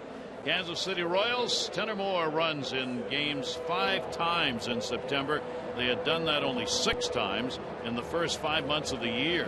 And Starling Marte of Pittsburgh, what a weekend he had. 13 hits, 20 at-bats in a 4-game weekend series sweep at Colorado.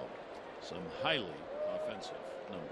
Now that Francisco Lindor, a lot of people had him rated above Carlos Correa, the young shortstop for the Astros. This guy's a young superstar, only 21 years old, putting up those kind of numbers.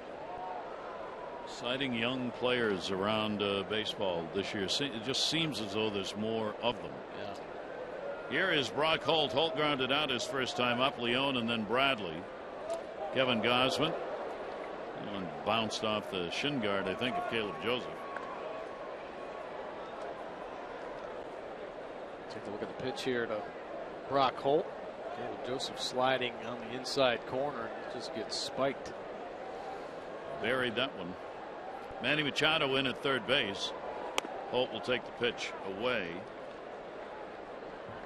So the left-handers who have struggled against him all year, here in this ball game, Ortiz has picked up a double, and that's the only hit by a left-hander. Of course, there are only 3 up on the board.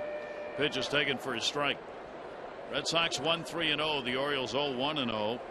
Run scoring 3rd inning after they were 2 down. A walk to Betts. 2 batters later, an RBI single by Xander Bogaerts, and he walks him.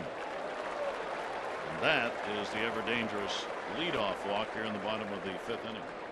Our PNC minor league report. I'll take a look at the Orioles minor leaguers. Led the way in wins. Terry Doyle at Norfolk had an outstanding season. 29-year-old trying to get his career going. 16 wins. Villanueva had 12 wins in Norfolk. And then Matthew Grimes in Delmarva, 10 wins. Well, the young arms having success. Dave Hess and John Means. Those guys 22 years old. 10 and 9 wins respectively. Runner at first base. Leone up. Machado with a shift on. Tries to take the bunt away, and there it is, and it's a beauty. Gausman, the first for the out. Good sacrifice for Leone. That will move Holt down into scoring position with 1 away. The Red Sox have had some trouble scoring runs here the past few games. 6 runs scored in that Tampa series where they were swept. So some small ball, executing the sacrifice bunt perfectly. And he slid over a little bit. Gausman, nice job fielding his position. Leone has done a good job of that this season with the Red Sox. That's his 6th sacrifice. And that sets the RBI chance up for Jackie Bradley Jr., a strikeout victim his first time up. And Gausman gets it in. Another slow roller. Jonathan Scope. And the runner moves up but not in. And there are 2 down. Gausman's doing a nice job. The first pitch, a lot of off-speed pitches, some curveball, some sliders in there, and change-ups for first pitch. We've seen hitters fall behind, and when they try to get aggressive, they've been taking a little bit off. Some easy, soft contact outs. Yep. So at 2 down, the infield can back up. Leadoff batter, Mookie Betts. 2 down, runner at third base. In the dirt, good play again. Joseph, it got away, and a run will score. Caleb Joseph thought he had that in front of him as he went down to block it, but it squirted away on the first base side. Unfortunate for Caleb Joseph and Kevin Gausman right there. With the first pitch slider again. And Caleb just drops to the knees, but I think that ball kind of, when it hit the dirt, caught the thick padding on the catcher's mitt, kicked away. And it kicked away plenty far enough. Holt, he's going back to third base, but plenty of time for him to score as Mookie Betts waves him in. So that will clear the bases. It'll give the Red Sox a 2-0 lead. The 7th wild pitch of the year for Gausman as it did hit the dirt. Although Caleb, I'm sure, would say I should have had that one out in front of me. But he just took an angle shot on him. That pitch fastball is in there for a strike. Betts drew the walk, scored in the third inning. Was robbed of a hit his first time up on a fine play by J.J. Hardy. 2 ball, 1 strike count. Check swing on a pitch inside. Did he go? Yep. Greg Gibson down at first base. 2-2. Good split finger there. Faded hard down and in. Geared up a little bit for the fastball, and that change up and split finger disguise good arm speed. That ball lifted to left. It's going to be right at Pierce, and he's got it. So a tough break for the Orioles, and Pierce as that walk, leadoff walk, ends up scoring on a wild pitch. 2-0.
And they bring us this moment in history. Kind of ironic that these two things would have happened on the same day. Satchel Paige became the oldest player in Major League Baseball when he came back at the age of 60 to pitch. And Willie Mays became the oldest player, 50 years or older, to have a home run in a season, 50 or more home runs in a season at the age of 34. And for Willie Mays, of course, maybe, arguably, the greatest player ever, all around. 2-time MVP, the 660 home runs, 302 batting average, one of the game's great defenders. Ground ball goes to first base off the bat of Hardy. Travis Shaw takes it himself. And there's one away here in the top of the 6th inning. These outs are coming easily right now for Hill. The Oriole hitters are really off on their timing and just have not been able to time things up against this left-hander. Yeah, mixing it up nicely. You see fastball 55% of the time, and that breaking ball has been huge. And changing the arm angles, tough on this team. That will give Walker a chance. Christian Walker, the DH tonight for the Orioles, was a strikeout victim his first time up. Pitch will be taken for a strike. By the way, Satchel Paige, in that game that he pitched at the age of 60, pitched against Boston. He struck out Carl Yastrzemski. Oh, what a play at first by Shaw. The defense in the infield tonight for both of these teams is on. Wow. Well, you know, when your pitchers are working fast and throwing strikes, you're on your toes. Great job by Walker backing up the breaking ball. Hits it on the screws. But Shaw ready for it. Takes one away. So there are 2 down. And here's Alvarez, a strikeout victim, his first time up.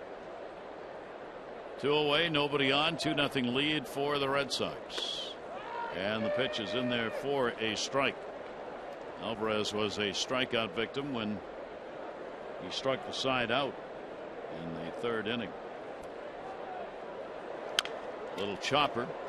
Hill, glove, throws it away.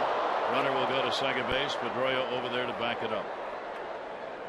So Hill had a chance to get him, but threw that one wild, and Travis Shaw at first base had no chance to get to it. So the Orioles will get a runner down to second. There you go. He gets to the ball fine, sets his feet, but just fires that one up into the stands. Could that be the Achilles heel? The Orioles going to try to test him, maybe lay some bunts down, see what happens there. But Alvarez finding himself in scoring position. Good opportunity for the Orioles here. Neither of these offenses have exactly had the button going tonight. With the walk, 2 down, third inning, Pedroia picked up a single, and then Bogart's an RBI single, and Pedroia got thrown out at the plate. Then the Red Sox second run, 5th inning, they scored with no hits. It was a leadoff walk, sacrifice, ground ball, and a wild pitch. Now the Orioles get a chance on an error, putting a runner at second base. That's the first runner they've had to second base in the ball game.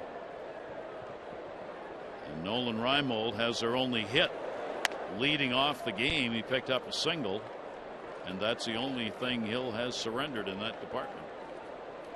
2-0 count on him. The way the Orioles have been plugging along here offensively past couple weeks, sometimes it just takes one extra guy to get on base, for somebody to pop one out of the yard and get back into the game. 2-0 delivery to him, and that'll be up high. Well, the count goes to 3-0. Hill has not walked a batter. And is he tiring? 2 starts, pitched 7 innings in each against Tampa Bay and Toronto. And inside, so 4 in a row. Well, that's the first walk surrendered, and will put runners on first and second base for Manny Machado.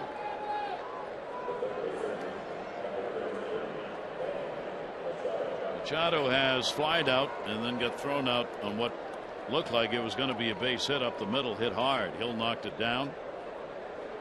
Pedroia backed it up, and they got a 1-4-3 and a putout.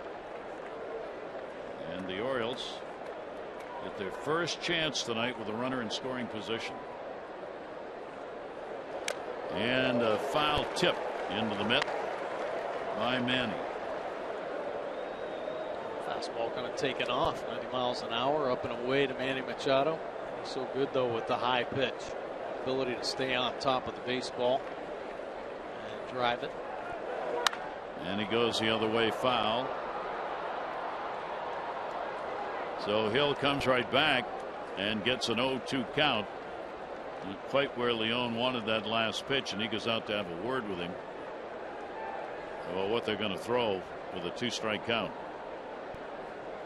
Manny's had 6 RBIs against Boston this year, hitting .274 against the Red Sox coming into the ball game. And the Orioles still looking for their second hit of the ball game.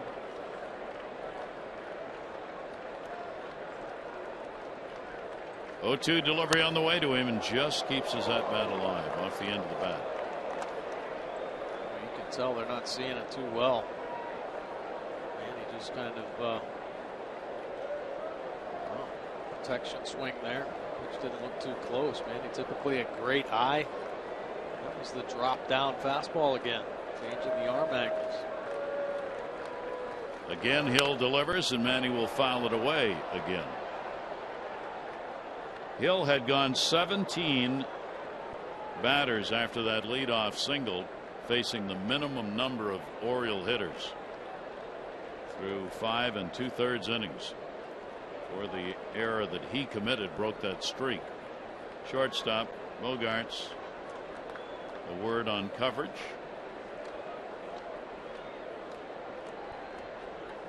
Interesting there. Might have been just figuring out maybe if they change signs, Leon and Hill, make sure he knew what was coming.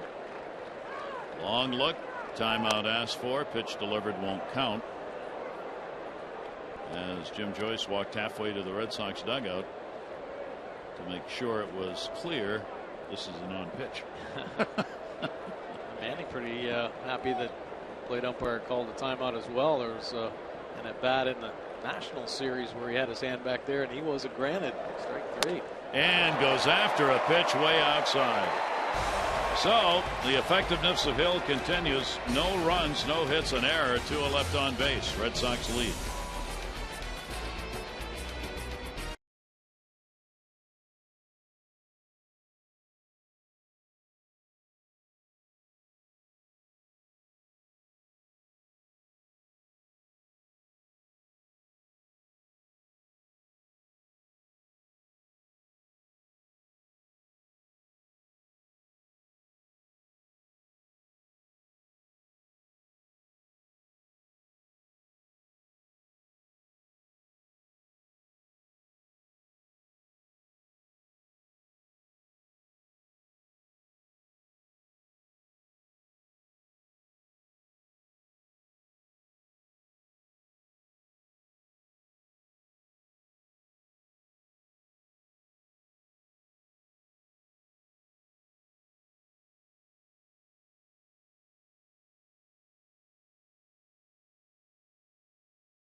Fire Chiefs and Maryland State Firemen's Associations. Email mdfirevolunteer@gmail.com to volunteer with your local fire, rescue, and EMS. Gorgeous Friday night in Boston. Gary Thorne and Mike Bordick, and thousands of college students who are back to keep the ever-young Boston young yet again. Gausman on the mound, a couple of walks, 5 strikeouts. He has given up the 2 runs rather, on just 3 hits. And the wild pitch scored that second one. And yet another game, like so many Kevin has pitched, where the runs scored for him have been few, or in this case, none. Pedroia has a base hit, and he is grounded out. He got thrown out at the plate on a Pierce to Hardy to Joseph. Inning ending out in the 3rd. Pitch is taken down low for a ball. Kevin's looked very sharp in this ball game. Only a couple walks, but unfortunately both of those walks are the 2 runs on the board for the Red Sox. Right back into the folks down below in a 1-ball 2-strike count on the heater from Kevin Gausman. Kevin with a 13-18 career number coming into this one. His 16th start of the year for the Orioles, 24th appearance. Pitch will be outside for a ball.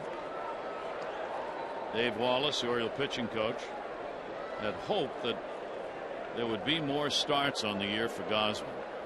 Dave said, I wish it could have worked out, because the only way he's going to be a better pitcher is by getting it on the mound and throwing at this level. But the numbers simply did not allow that to happen through the first half of the season. Yeah, a lot of people thought that way.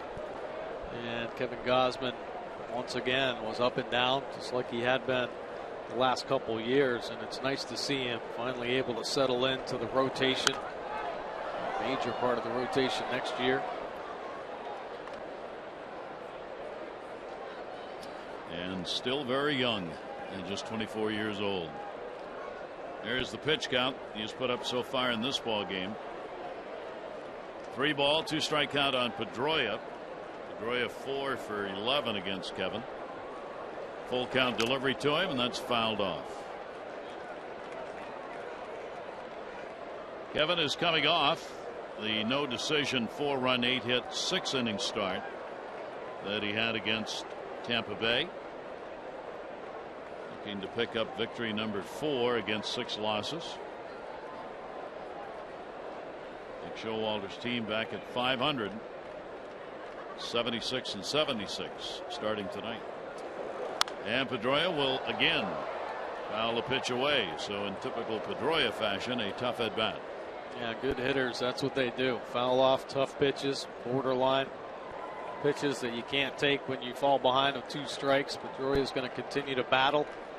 So Kevin makes that swing and miss pitch, or some way gets him off balance. 3-2 delivery again. Pedroia takes it. Did he go? No.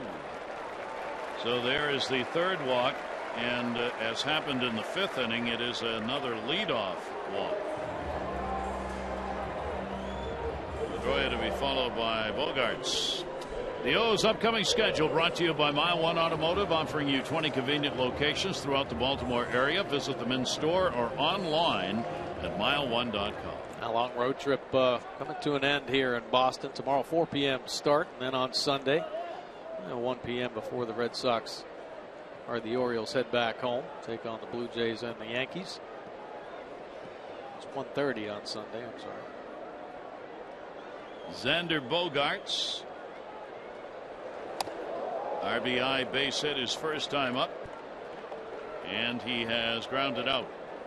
Runner at first is Pedroia, nobody out. Pedroia, of course, with the injuries, not nearly the amount of running on the bases we'd seen, only a couple of stolen bases.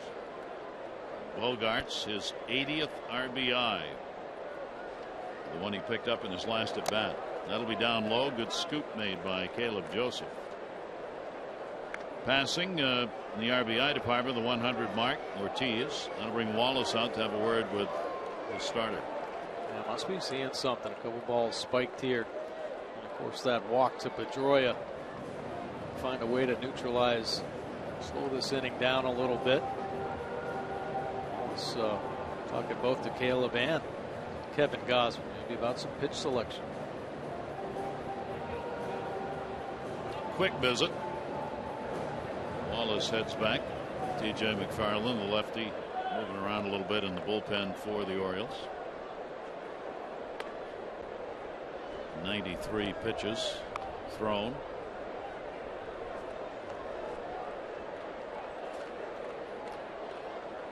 Bogaerts will stand back in.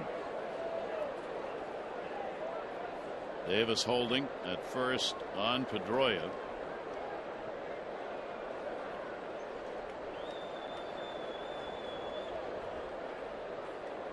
Gausman's delivery to the plate will be a strike at the knees. Red Sox trying to add to their 2-0 lead here in the 6th inning, as the pace slows down with each of these pitches really mattering for Kevin Gausman. Pedroia not a big lead at first base. 2-1 delivery and a check swing. Held up on it, hit the plate on the way across. Gausman wants a check down to first base. Nobody asked for it. Greg Gibson said didn't swing anyway. Bogaerts another good job laying off the split change there down at the bottom of the zone. Burying everything on this at bat, isn't he? Yeah. 3 ball, 1 strike count. Bogaerts will look for one to drive right here, and that's in there, well located at 94 miles an hour. As Mike said, his spotting of the fastball tonight, which is key, as Dave Wallace says, for all pitchers. Got to be able to control the fastball before really anything else matters very much. He has been very good at it tonight. Full count. See if they run him at first. Pedroia does not go, and a little roller. Machado's got to go to first. Barehanded throw. Nope. Base hit. An infield single. Pedroia goes to second. Nobody out. Bogaerts red hot. Saw him pick up that RBI, and here reaching out, beating it into the ground, and Machado playing deep with the 3-2 count. Gets himself an infield hit. Keeps the pressure on Gausman and the Orioles. Another multi-hit game for Bogaerts. He's tied for second with Altuve and Donaldson. Kinsler's got 59 multi-hit games. Bogart's got 55. So the Red Sox threaten. Here's a big moment in this ball game. David Ortiz at the plate. He has doubled and grounded out. Their DH with 2 on. The infield double play depth and moved around. See Machado at third. Trying to keep Ortiz honest, but he's thinking long ball here. And then he can't slide too far off there with Pedroia at second base. Oof. Feel the breeze on that. Yeah, healthy cut on 96-mile-an-hour fastball. Farland throwing now. 2-0 Boston on top in the 6th inning, threatening to add to it and to take Gausman out of the ball game.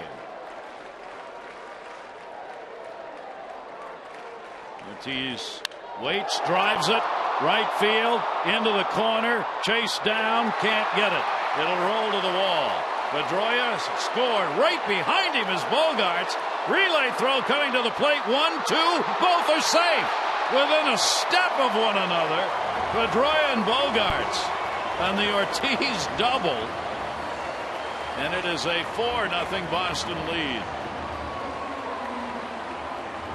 David Ortiz has had a monster year offensively after a slow start. Over 100 RBIs and a couple here on the double.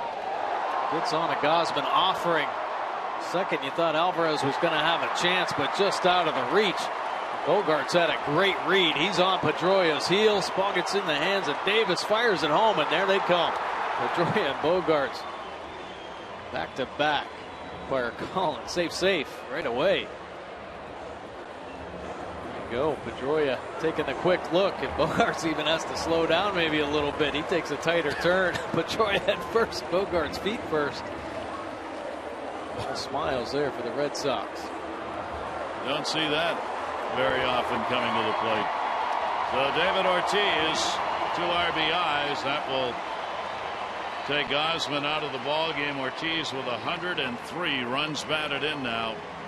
And David Ortiz will be the responsibility of Gausman. McFarland out of the bullpen for the Orioles.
Gathering the 5 hits, but 4 earned runs, 3 walks. All 3 of those walks scored tonight for Gausman, but that is good stuff going. Unfortunately, once again, the Orioles offense couldn't quite get to Hill.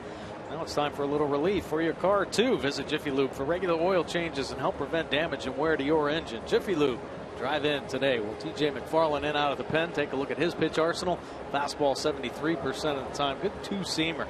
It's a lot of ground balls with the sinking fastball in the low 90s with that heater. The sweeping slider to go along with it. 5.34 earned run average, 22 punch outs, 18 walks in his 32 innings of work, and opponents hitting a robust 314. Right, he's way up to 408, but controlling the lefties just 212.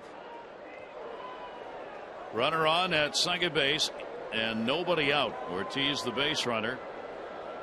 Shaw has struck out and grounded out. Travis Shaw, the Red Sox first baseman. He'll go to third. What a play by Machado. Up his arm and into the glove. Gets the out and holds the runner and smiles. Like that confident smile, man, he has. Beautiful play. Off the bat of the left-hander. Got to be ready for it. And he gets down there low. And then it's all athletic ability. Take a look at the glove work here. Boom. Super ball hop. He is on it. Quick hands. And the smooth release over to Davis to get the first out of the inning. Red Sox 2 for 7 with runners in scoring position. Manny saving one right there. Marrero has struck out twice. McFarland's delivery to him punched the other way and foul. For TJ, this is game number 4 against the Red Sox. 3 runs on 6 hits in 4 2/3 innings against Boston. They've hit 333 against him this season. And Ortiz now at second base with 1 away. McFarland's delivery and will bounce off the plate. 1 ball, 1 strike count. Evan Marrero, the RBI opportunity. Red Sox trying to get out of a 3-game losing streak. Orioles have won 3 in a row. A 4-0 lead with 2 in here in the bottom of the 6th inning. 1-1 delivery and a check held up and a missed.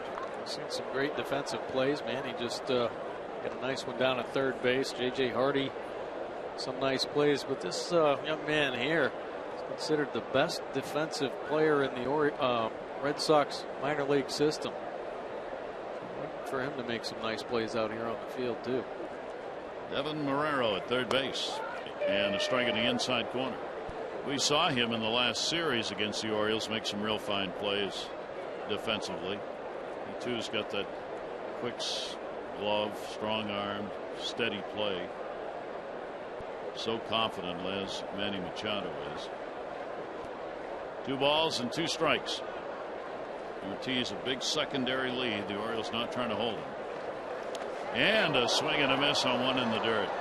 Look to second. Joseph makes the play. McFarland gets the strikeout and there are 2 down. Nice job by TJ McFarland. Nice block by Caleb Joseph, and then the recovery to come out and create that lane and get the second out. TJ, you saw the numbers. Inherited runners stranded. He's left all 13 of them out there.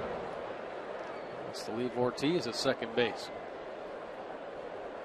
And that'll bring Holt up. Holt drew one of those walks that scored leading off the 5th inning. He's also grounded out. McFarland with 2 down.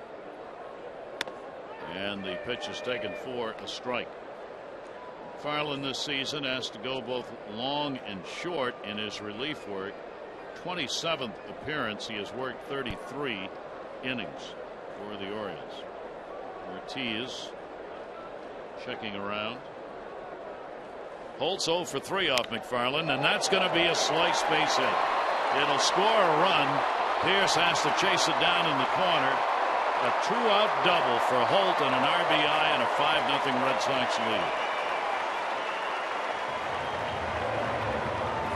Sometimes you just got to tip your hat. What a piece of hitting right there from Holt. Staying on the slider from TJ McFarland. Good look at it here. He just goes down and gets it. It's direct path. Cuts it down that left field line. And it better be away from an outfielder. Ortiz won't have a chance. That one well enough away down the line to score easily. So Brock Holt picks up RBI number 42. And here's Sandy Leon. Scope moving in at second base. Pitch will be taken outside. Well, that was interesting. Scope was out of position at second base. He thought there was going to be a throw or a turn, and the batter stepped out thinking there was timeout. And the pitch was a ball. All that going on one pitch. 1-0 count, 2 down. 3 for 9 now. Runners in scoring position for Boston with the RBI picked up by Holt. Leone with the 1-0 delivery, and that's going to skip. Good stop made by Joseph on the short hop. So the final line on Kevin Gausman: 5 runs, 5 hits, 5+ innings, 3 walks, 5 strikeouts, a wild pitch. Wild pitch mattered. It scored the second run. And Kevin watching on the bench. 2-0 delivery by McFarland down to third. That's foul. 2 ball, 1 strike count. So the Red Sox 5 runs, 6 hits now in the ball game.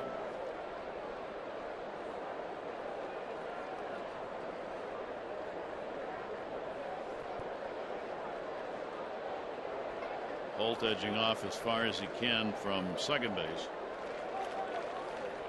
Keeping an eye on Jonathan Scope, who had moved in on him before. 2-1 delivery on the way, and that's a grounder to Jonathan Scope. And his throw is in time to retire the side, but an inning. A couple of runs score here. RBIs by Holt, Ortiz, and our Honda do-ups: Davis, Pierce, and Scope.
Well, under this moon, it has been favorable to the Red Sox as they've got the 5-0 lead going to the 7th inning.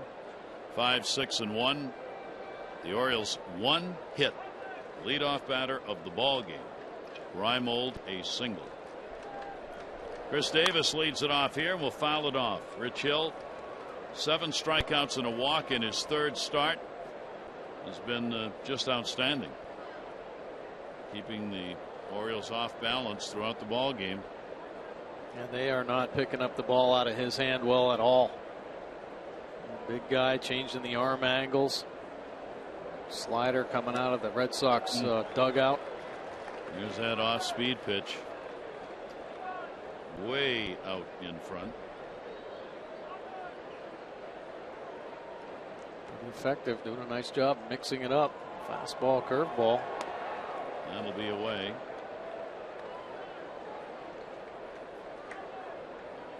The teams in contention for the wild card, the Twins, they're leading the Tigers in the 7th in Detroit by a score of 4-1 in that ball game. Pitch taken and a 2-ball, 2-strike count to Chris. Hit into a double play, has struck out. Orioles have had a runner to second only once. That was in the last inning. Came on an error and a walk. Chris on a check swing. Did he go? Yep. And no argument. And there are 8 strikeouts, 8 Ks for Hill. Gets him with the high fastball here. It's going to be a strike. Looked big to Davis, so he got the bat head going. Can't quite hold up.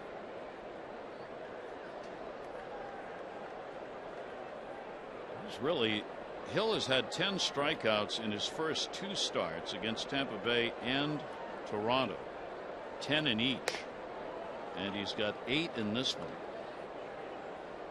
The guy cut by the Nationals, worked out and went to independent ball, playing with the Ducks, minor league deal with Boston. Ball popped up in the air behind second base. Bradley, the center fielder, will put it away. Right now, he's just dominating this game. Your favorite Orioles are back with their favorite dogs and cats in the 16 Orioles pet calendar. Proceeds from this 16-month calendar benefit Barks, the Baltimore Animal Rescue and Care Shelter. They're available, the calendars, at Oriole Park, at the official Orioles team store in York, PA, or you can order yours at Orioles.com/pet calendar. Jonathan Scope has popped out and struck out. He will take the pitch for a strike. Jason Garcia in the bullpen. 7 innings each of the first 2 starts for Rich Hill. In the air towards the seats. Playable, and a nice play made by Travis Shaw. Got the angle and a 1-2-3 inning. 7th inning stretch time here at Fenway. The Red Sox, game 1 of the series, have a 5-0 lead.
First, possibly the Red Sox MVP this year. Dustin Pedroia coming around, getting gunned out at the plate, though. Levuki Betts scores after walking. Red Sox add on a wild pitch. Caleb can't quite get in front of it. Kicks away on the slider. Rich Hill, really the story of this ball game. 8 punch-outs. Has control of the fastball and the slider in this ball game, and he's coming back to the big leagues with a vengeance. Geico, 15 minutes could save you 15% or more on car insurance. Visit geico.com for a free rate quote. Well, Oriole fans, besides drinking coffee, have not had much to do here tonight, as the Red Sox have really dominated this ball game in every way. See what they can do late. The Orioles have been playing well late in games, but a pretty big deficit of 5-0. Jackie Bradley Jr., he has struck out and grounded out. Orioles are coming off those consecutive wins on the road against the Nationals, where they trailed in the 7th inning, still came back to win both of them. They hadn't done that since 2012, and they had games against Kansas City where they had those comebacks. The Orioles have also gone 7-1 in 1-run ball games since September 2nd, an area where they had been losing games on the season. 1 ball, 1 strike count. Jackie Bradley Jr. McFarland on. Ground ball down to third base. In the dirt. Davis able to pick it up, and Bradley is retired. This copyrighted telecast presented by authority of the Orioles may not be reproduced or retransmitted in any form. The accounts and descriptions of this game may not be disseminated without the express written consent of the Orioles. That'll be it for McFarland. With the Betts, Pedroia, Bogaerts, all right-handed batters coming to the plate. Mike Showalter will go to the bullpen here in the bottom of the 7th inning. 1 down, nobody on, and a 5-0 Red Sox lead.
This season, the fastball is at 70% of the time, and it's looking good right now. Throwing in the mid-90s, nice two-seam action.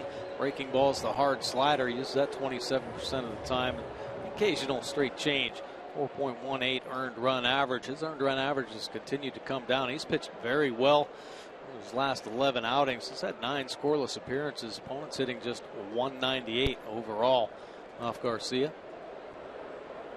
Garcia with 1 away and nobody on, and Mookie Betts, and he will take it for a strike. Betts drew the walk in the 3rd with 2 down. It resulted in the first run of Bogaerts' single later in the inning. He has flied out and grounded out as well. And the pitch tailing away, swung on and missed, had no chance to reach that one, and quickly the count goes to 0-2. A good hard slider right there from Garcia. Really showed his stuff in spring training. It's Rule 5 out of the Red Sox organization. So his dream obviously one day to pitch here at Fenway Park, but doing it in a Orioles uniform. And effectively, and getting a long look here in the second half of this season as to his role with the Orioles for next year. 1 ball, 2 strike count on Betts. And a swing and a miss, and another one he kept down and away and took something off that pitch with a strikeout. Another real good slider, locating it very well. Caleb Joseph setting up down and away and filling it up back to back spots with the slider. 2 down here in the 7th inning. Here's Pedroia. He too a leadoff walk 6th inning and scored. He has singled and grounded out. Garcia with 2 down and nobody on out of that stretch, and Pedroia will take the pitch away for a ball.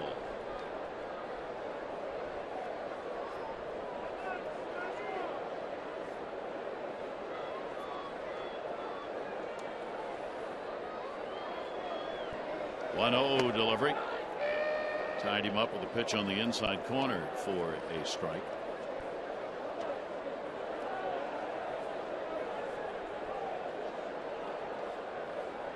Texas has jumped out 3-0 lead on Houston early in the ball game.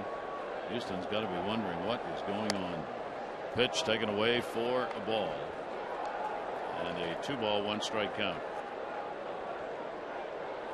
Pedroia looking for a healthy year next year.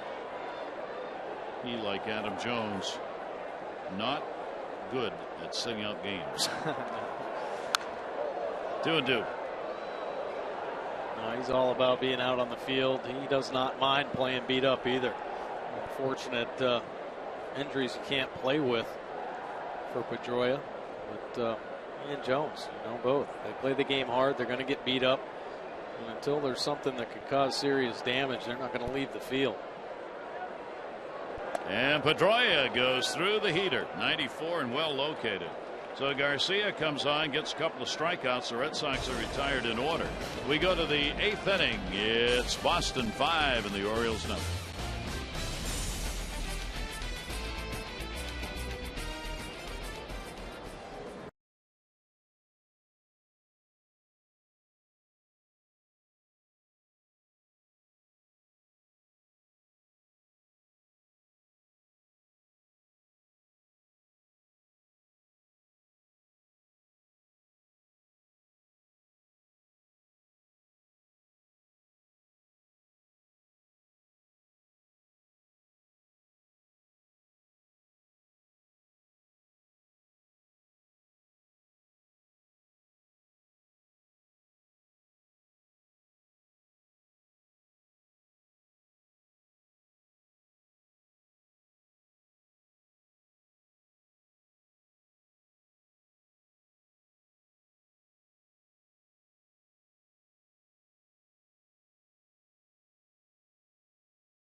Wei and Chen will be on the mound against Craig Breslow, who's coming out of their bullpen to pitch.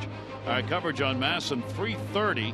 O's Extra presented by Jeep, and our game's going to be at 4. All the access you need right here on Masson. Take a look at tomorrow's starters. Wei and Chen having himself a strong year, looking for that 11th win. And the Red Sox are going to go with the bullpen attack. Craig Breslow's been coming out of that pen, and with the added arms here in September, they have 12-man bullpen going right now, and the way Rich Hill's throwing, they're going to have a strong bullpen for tomorrow. There is Wei and Chen, the most effective for the Orioles this year in getting W's. Caleb Joseph up. Hill just continues to throw strikes. Joseph has struck out and grounded out, working on a 1-hit shutout here in the 8th inning. Rich Hill with a walk and 8 Ks. 0-2 delivery to Joseph inside. A leadoff single by Reimold starting the ball game. Is the only hit the Orioles have had off this left-hander. And he's kept the pace up and has continued to move the ball around and put some on and take some off. 1-2 late on that one, fouled into the seats. See the 90-mile-an-hour fastball just getting by him. Nobody's catching the heater out in front. Well, they're having a hard time picking it up, but he's throwing the breaking ball so frequently that they're a little late on the 90-mile-an-hour fastball.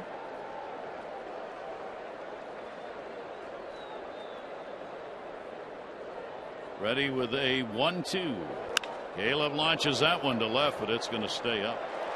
That's about as hard as the Orioles have hit one. Holt puts it away. Help Maryland Governor Larry Hogan and the Orioles in their fight against pediatric cancer, and save 50% on tickets to each game in the series coming up against the Blue Jays. Visit Orioles.com/charity now and help raise funds, make a difference in the fight against childhood cancer, and save on tickets for the Blue Jays series. Hardy will take the pitch. in there for a strike. JJ has grounded out and struck out. Orioles with 3 base runners in the game, a single, an error, and a walk. Hardy will take a breaking ball that misses. That one did go around the plate at 72 miles an hour. Finally getting to 100 pitches, but very efficient throughout this ball game. Command of all of his offerings, primarily the fastball slider, but we talked about the arm angles changing. As a tapper, catcher wants it, gets it. Nice play. Sandy Leon. He called off. Hill said, "I got it," and he did, and gets the out. Yeah, had to go a long ways to get it. Nice play though by Leon, and JJ Hardy just saw 3 different breaking balls, 3 different arm slots from Rich Hill. Goes down for the second out. The 2 down, nobody on. There's Leon, who got the job done for his battery mate. Christian Walker's lined out, hit the ball hard right at Shaw. Made a nice play on him, and he has struck out. I mean, that's how efficient Hill has been. The Orioles are getting just their 3rd at bat in the game, and we are in the 8th inning.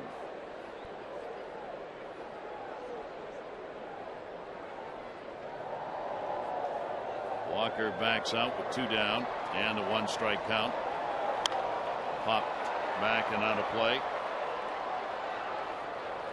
Ramirez in the bullpen. Boy, Ramirez, with Hill going over that 100 pitch mark. Brian Mattis for the Orioles.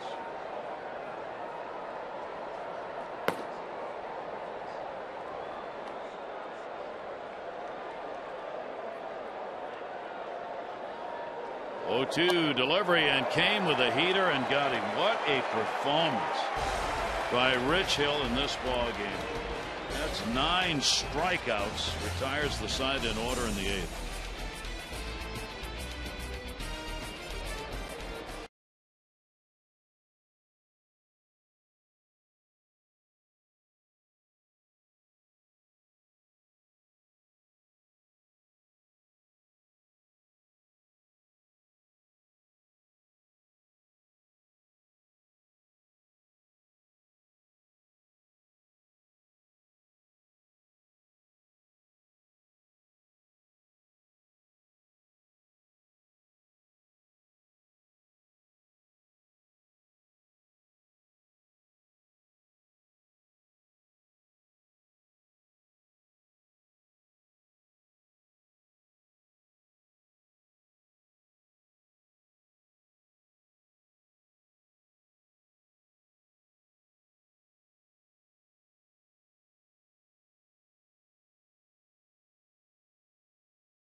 Talking about former managers, it's Ozzie Guillen's mouth, his willingness to speak candidly rather than embrace the mundane, that could prevent him from managing again. Then about former manager Dusty Baker, it's Baker's health, suffering a mild stroke in 2012 that could frighten away teams. Nightingale went on to say the reasons are total cop-outs. If they're not both managing next year, there should be an investigation. What led him to his column is they both are saying they want back. Yeah, well, they'll get back in. I mean, they've done some special things, obviously, in their baseball careers. Unfortunate health problems for Dusty Baker, but I think Ozzie Guillen's a different story, you know. The offseason, as always, will be interesting. GM jobs, managerial jobs. Pitch taken outside. Here is Xander Bogaerts facing Garcia, who came in and got 2 strikeouts. Bogaerts a single, 6th inning scored, single RBI in the 3rd, and he is grounded out. Hitting .324, 2nd in the league, and a pitch taken for a strike. Bogaerts, Ortiz, and Shaw are due up in the bottom of the 8th inning. Orioles have been held to 1 hit and shut out. A lone hit coming in the 1st inning, first batter, Nolan Reimold. Fastball is there for a strike from Garcia. You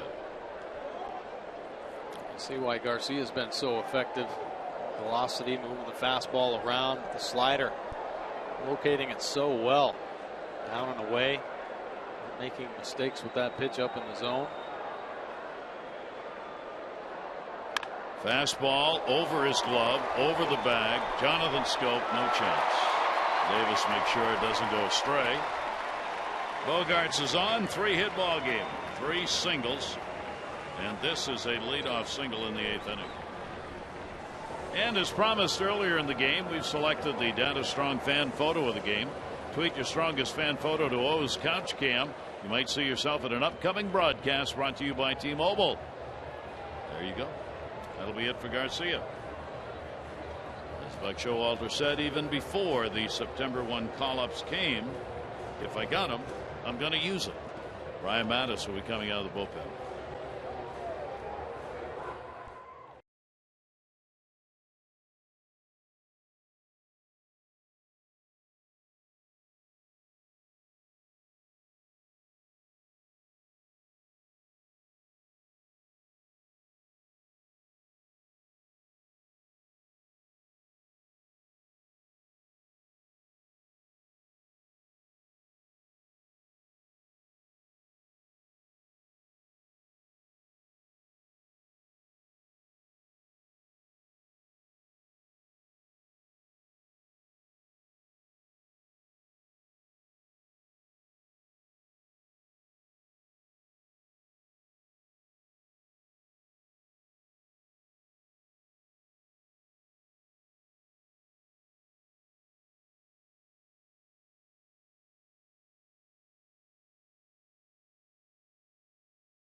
Season, the fastball 56% of the time, low 90s with the heater, breaking ball 30% of the time, and the straight change. Outstanding season for Brian Mattis.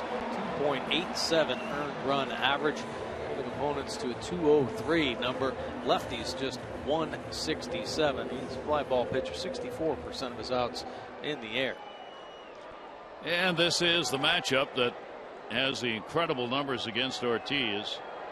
Ortiz is 3 for 28 against Brian Mattis. Ortiz has had 2 doubles, grounded out, 2 RBIs.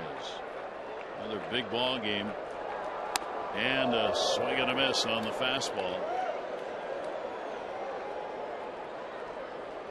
Look at the numbers, just 107.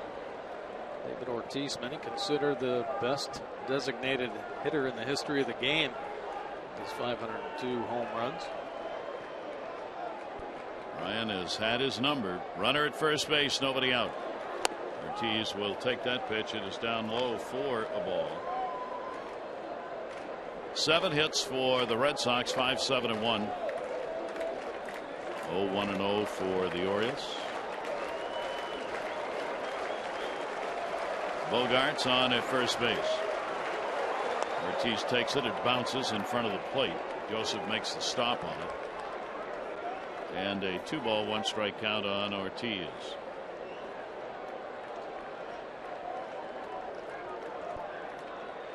Nobody warming up in the Red Sox bullpen at the moment. They've had A couple up at different times. Interesting to see if they'll let Hill come out, try for a complete game. Pitch on the way, foul back. Just kind of drops the bat in disgust on that swing. There is Hill. He's still in there, and he's got the shoulder and arm wrapped up. Fastball down and away here to Ortiz. Frustration just dropping the bat right there. Why can't I hit this guy? 2-2 delivery, fouled off. Just got enough of that one. Right down the middle.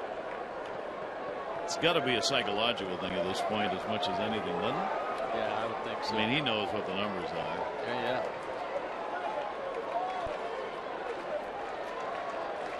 Bogart's leadoff single. Coming off Garcia. Pitch in the air, left field. That may end the streak, way back, and it's off the wall. Read by Bogarts, who will come to the plate easily all the way through. Ball gets away. Ortiz isn't going to go anywhere. A 3 doubles game and 3 RBIs for David Ortiz, and a 6-0 Boston lead. 18-year vet just keeps on pushing to the end. Take a look at the sequence here. Slider, strike 1. Spikes the slider down and away. Ortiz doesn't bite. Down again. Coming with the heater. Good fastball down and away that Ortiz fouls off. Just getting a piece of that one. Keep the at bat alive. And then he gets on another heater. Too much of the plate by Brian Mattis. And even with all the success, you throw a couple cookies down the middle, and David Ortiz is going to take advantage of that. He does here. So David Ortiz comes out of the ball game. Rutledge will come on as the pinch runner for him at second base, but a big night for Ortiz. Travis Shaw takes the pitch for a strike. 6 runs rather in the ball game, and David Ortiz has driven in half of those here in this game. And that's 6-0 lead. Rutledge off second. Mattis's delivery taken by Shaw. He is 0 for 3 with a strikeout and 2 ground ball outs.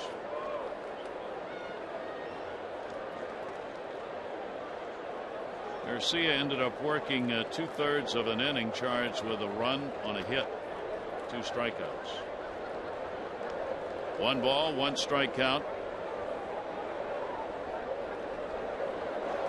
And a swing and a miss. Throttle back on that pitch, had him out in front of it. 1-2. Nice breaking ball right there from Brian Mattis. Effective against lefties. Use the full arsenal against them. Shaw's hit .362 off left-handers. 120 points higher than righties. Swing and a miss. Brian Mattis not going to let him up the average. Brian will get the strikeout. That's the first out of the inning. Slows him down with the breaking ball, and then he gets on this heater. 92 painted away. Shaw goes down swinging. Evan Marrero coming up here at the major league level. He's had only 14 at bats against left-handers, 2 for 14. Trying to avoid the golden sombrero here tonight with the 3 Ks already on the scorecard. Rutledge off second base, and a check swing for a strike.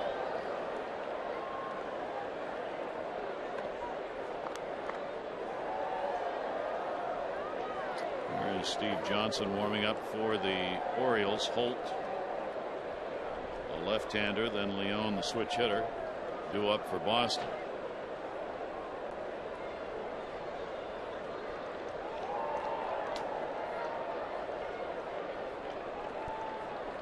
Here's the 0-1 delivery to him.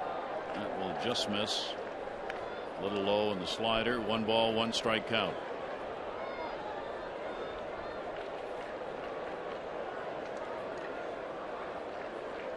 Toronto's got a 2-run lead over Tampa Bay in the 8th, and the Yankees are losing by 2 to the White Sox tonight.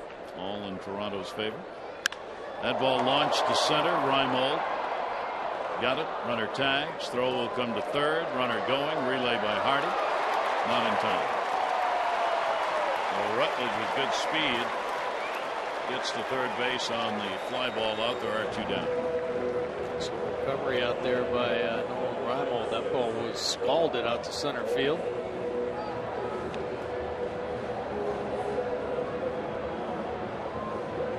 Runner at third, 2 down. Holtz already got an interesting scorecard. He was robbed of a hit the first time up by Hardy, and he walked leading off the 5th. Got sacrificed to second, moved up on a ground ball, and scored on a wild pitch. Holt waiting with a big lead to come out and maybe go after a complete game shutout. Swing and a miss. Rich Hill, I mean, in the dugout. Holt at the plate. RBI double his last time up.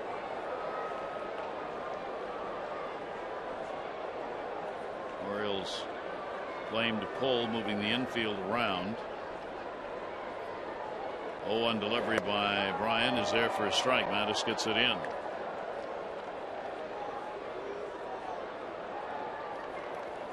Holt an even 300 off lefties, 275 off righties. Red Sox have a number of left-handed bats that do well against left-handed pitchers. And Holt's had a very solid year. Offensively started off red hot, but very versatile player, can play all over the field.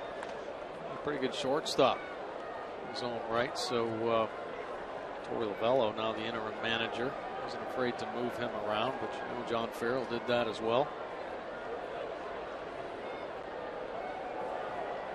1-2. And a step off. Teams the Orioles are chasing. The Twins have now been tied by Detroit 4-4. Angels will play later at home tonight against Seattle. Cleveland may gain on the Orioles if the Orioles lose this. Cleveland shutting out KC 3-0 in the ball game. 1-2 strike delivery. Second base. Scope's got a hustle. Gets it there, not in time, and a run will score.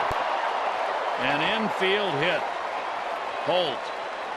That brings home Rutledge. And it's a 7-0 lead for the Red Sox. Reaching out to get the breaking ball, and Jonathan Scope does all he can do. But Holt, pretty quick out of the left side of the box. Get the infield single with an RBI on the end. Just how close it was. Put down. Gets there just in time. Holt, Bogarts, Bradley, Betts give this Red Sox team about as much speed in a lineup as any team in the league. Oh yeah, there is real good speed. That's 20 stolen bases. Bogart's got 10 stolen bases. Yeah, real good team speed here. And they use it to get runs. Sandy Leon up 0 for 2 and a sacrifice that set up a run. So some big nights in this ball game. Holtz had 2 RBIs. Been on base 3 out of 4 times to the plate. Leon will foul that one back. Ortiz 3 RBIs. 3 doubles in the game. Bogarts 3 singles, 2 runs scored, and an RBI.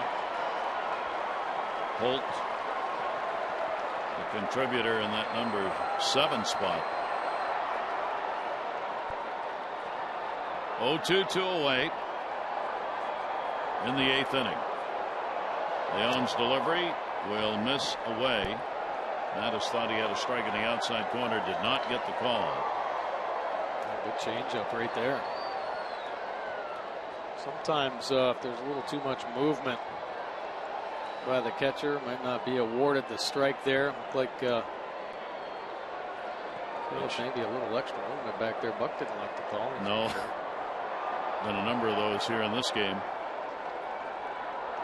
1 ball, 2 strikes. Runner off first base.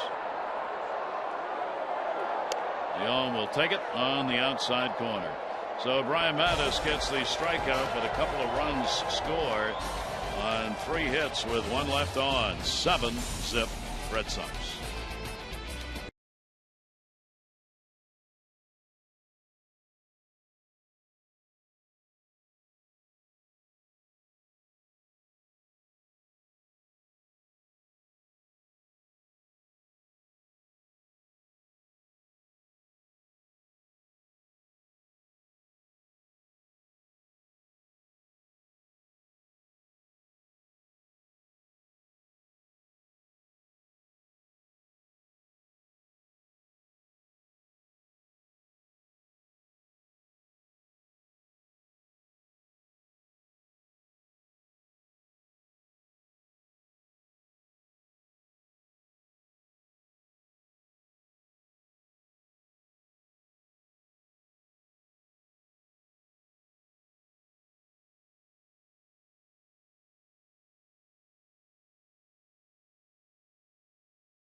Book your low fare now at southwest.com and by PNC Bank for the achiever in you.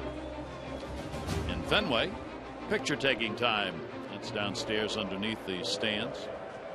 Well, Rich Hill has thrown so far a 1-hit shutout, and they're going to give him a chance here to complete the ball game. He has had just 2 complete games in his major league career and 1 shutout, and those came with Chicago back in 2006. Both the 2 complete games and the 1 shutout. He is throwing a 1-hitter. He had just 1 hit surrendered in that game, the first one he pitched against Tampa Bay this year, but he left after 7. Whoa! And now he's trying for the complete game 1-hitter. Bat out of his hands. Take the pick. Alvarez has struck out and reached on an error. Hill at 35 years old. Released minor leagues, independent ball, signed by the Red Sox to a minor league deal. And here he is. Foul back. Big cut by Alvarez. He has thrown 107 pitches. Lane and Ramirez will both get ready in the bullpen. The Red Sox leading at 7-0. This is a pretty amazing outing right here, Rich Hill. And even the fact that he's starting and getting this deep, because for a number of years he was just used as a reliever. Ground ball to the hole. Bogaerts makes a long throw, not in time. So Alvarez is on. It won't be a 1-hitter. And the Orioles get a leadoff single here in the top of the 9th. Well, the most popular way to follow the action of the Orioles is with MLB.com at bat, #1 app for live baseball. Enjoy live look-ins, highlights, replays, scores, and more. Get MLB.com at bat, the app, now. So the Orioles had a single by Reimold to start the game, and they get a single to start the 9th inning. And here is Reimold, who will take the pitch for a strike.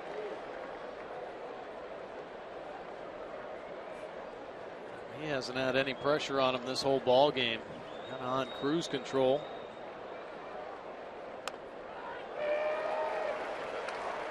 Just continues to pound the zone with everything he flips up there. There have been 2 shutouts in the series this year, both going to the Orioles. Kevin Gausman had a 2-0 win on the 14th of this month, and the Orioles back in June had a 1-0 win. Foul tipped into the mitt. That will be strikeout number 10. He's not seeing the release point, but there's some sneaky life on this fastball as well. That ball gets up and by Reimold at 90 miles an hour. So Rich Hill has had 3 starts for the Red Sox since being called up, and he has had 10 strikeouts in each of the 3 starts. I mean, yeah, there's got to be unbelievable. Some crazy history about that. You know, you wonder if Pedro ever did it here, or Clemens. Yeah. You know, he's got to be in that kind of category with those numbers. Off speed, little roller. They're going to go to second. There's one. Relay to first. Not in time. Off the bag. And Hill desperately wanted to record the out there. Mad at himself that he couldn't get his footing right. But there are 2 down. That's really the only thing that's hurt him this game. Helping himself defensively. Threw one away at first base, and here couldn't get his feet quite right, and you see the frustration as he wanted this game over. Leon goes out to seam. Chris Davis coming up. Manny Machado at first on the fielder's choice. Chris 0 for 3. Has struck out twice and hit into a double play. So Rich Hill, in the 3 games that he has pitched to this point, has surrendered 3 runs on 10 hits. In 24 innings. Mercy. It is in there for a strike. In his career, which is obviously all over the place for all the time he missed, he's thrown 124 pitches. That was back when he was red hot with Chicago. He's got 113 thrown in this game. Pitch will be up high to Davis. So he was a promising young starter in the major leagues. He was pitching with the Cubs back when he was 24, 25, 26 years old. Had a pretty good year when he was 27. And then he just kind of fell off with some arm surgeries. Runner will go to second. He did not want to go down that way. Still felt like there was some more in there. Well, he was right to some degree.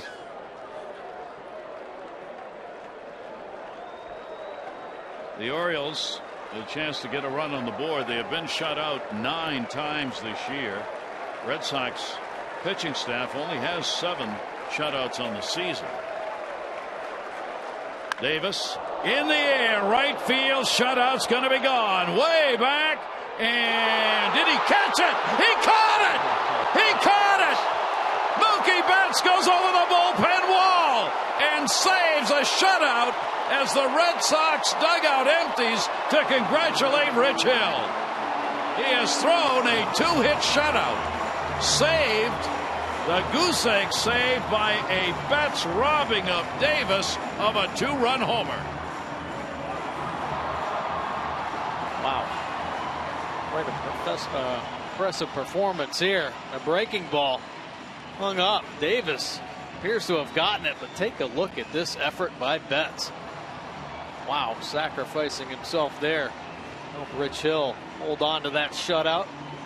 What a play by Mookie Betts. An appropriate finish to a fairy tale game. I mean, really, for Hill to get that at the end of the ball game is absolutely phenomenal. He is now 2-0, and he's had 3 unbelievable starts. The Red Sox get the victory 7-0 over the Orioles.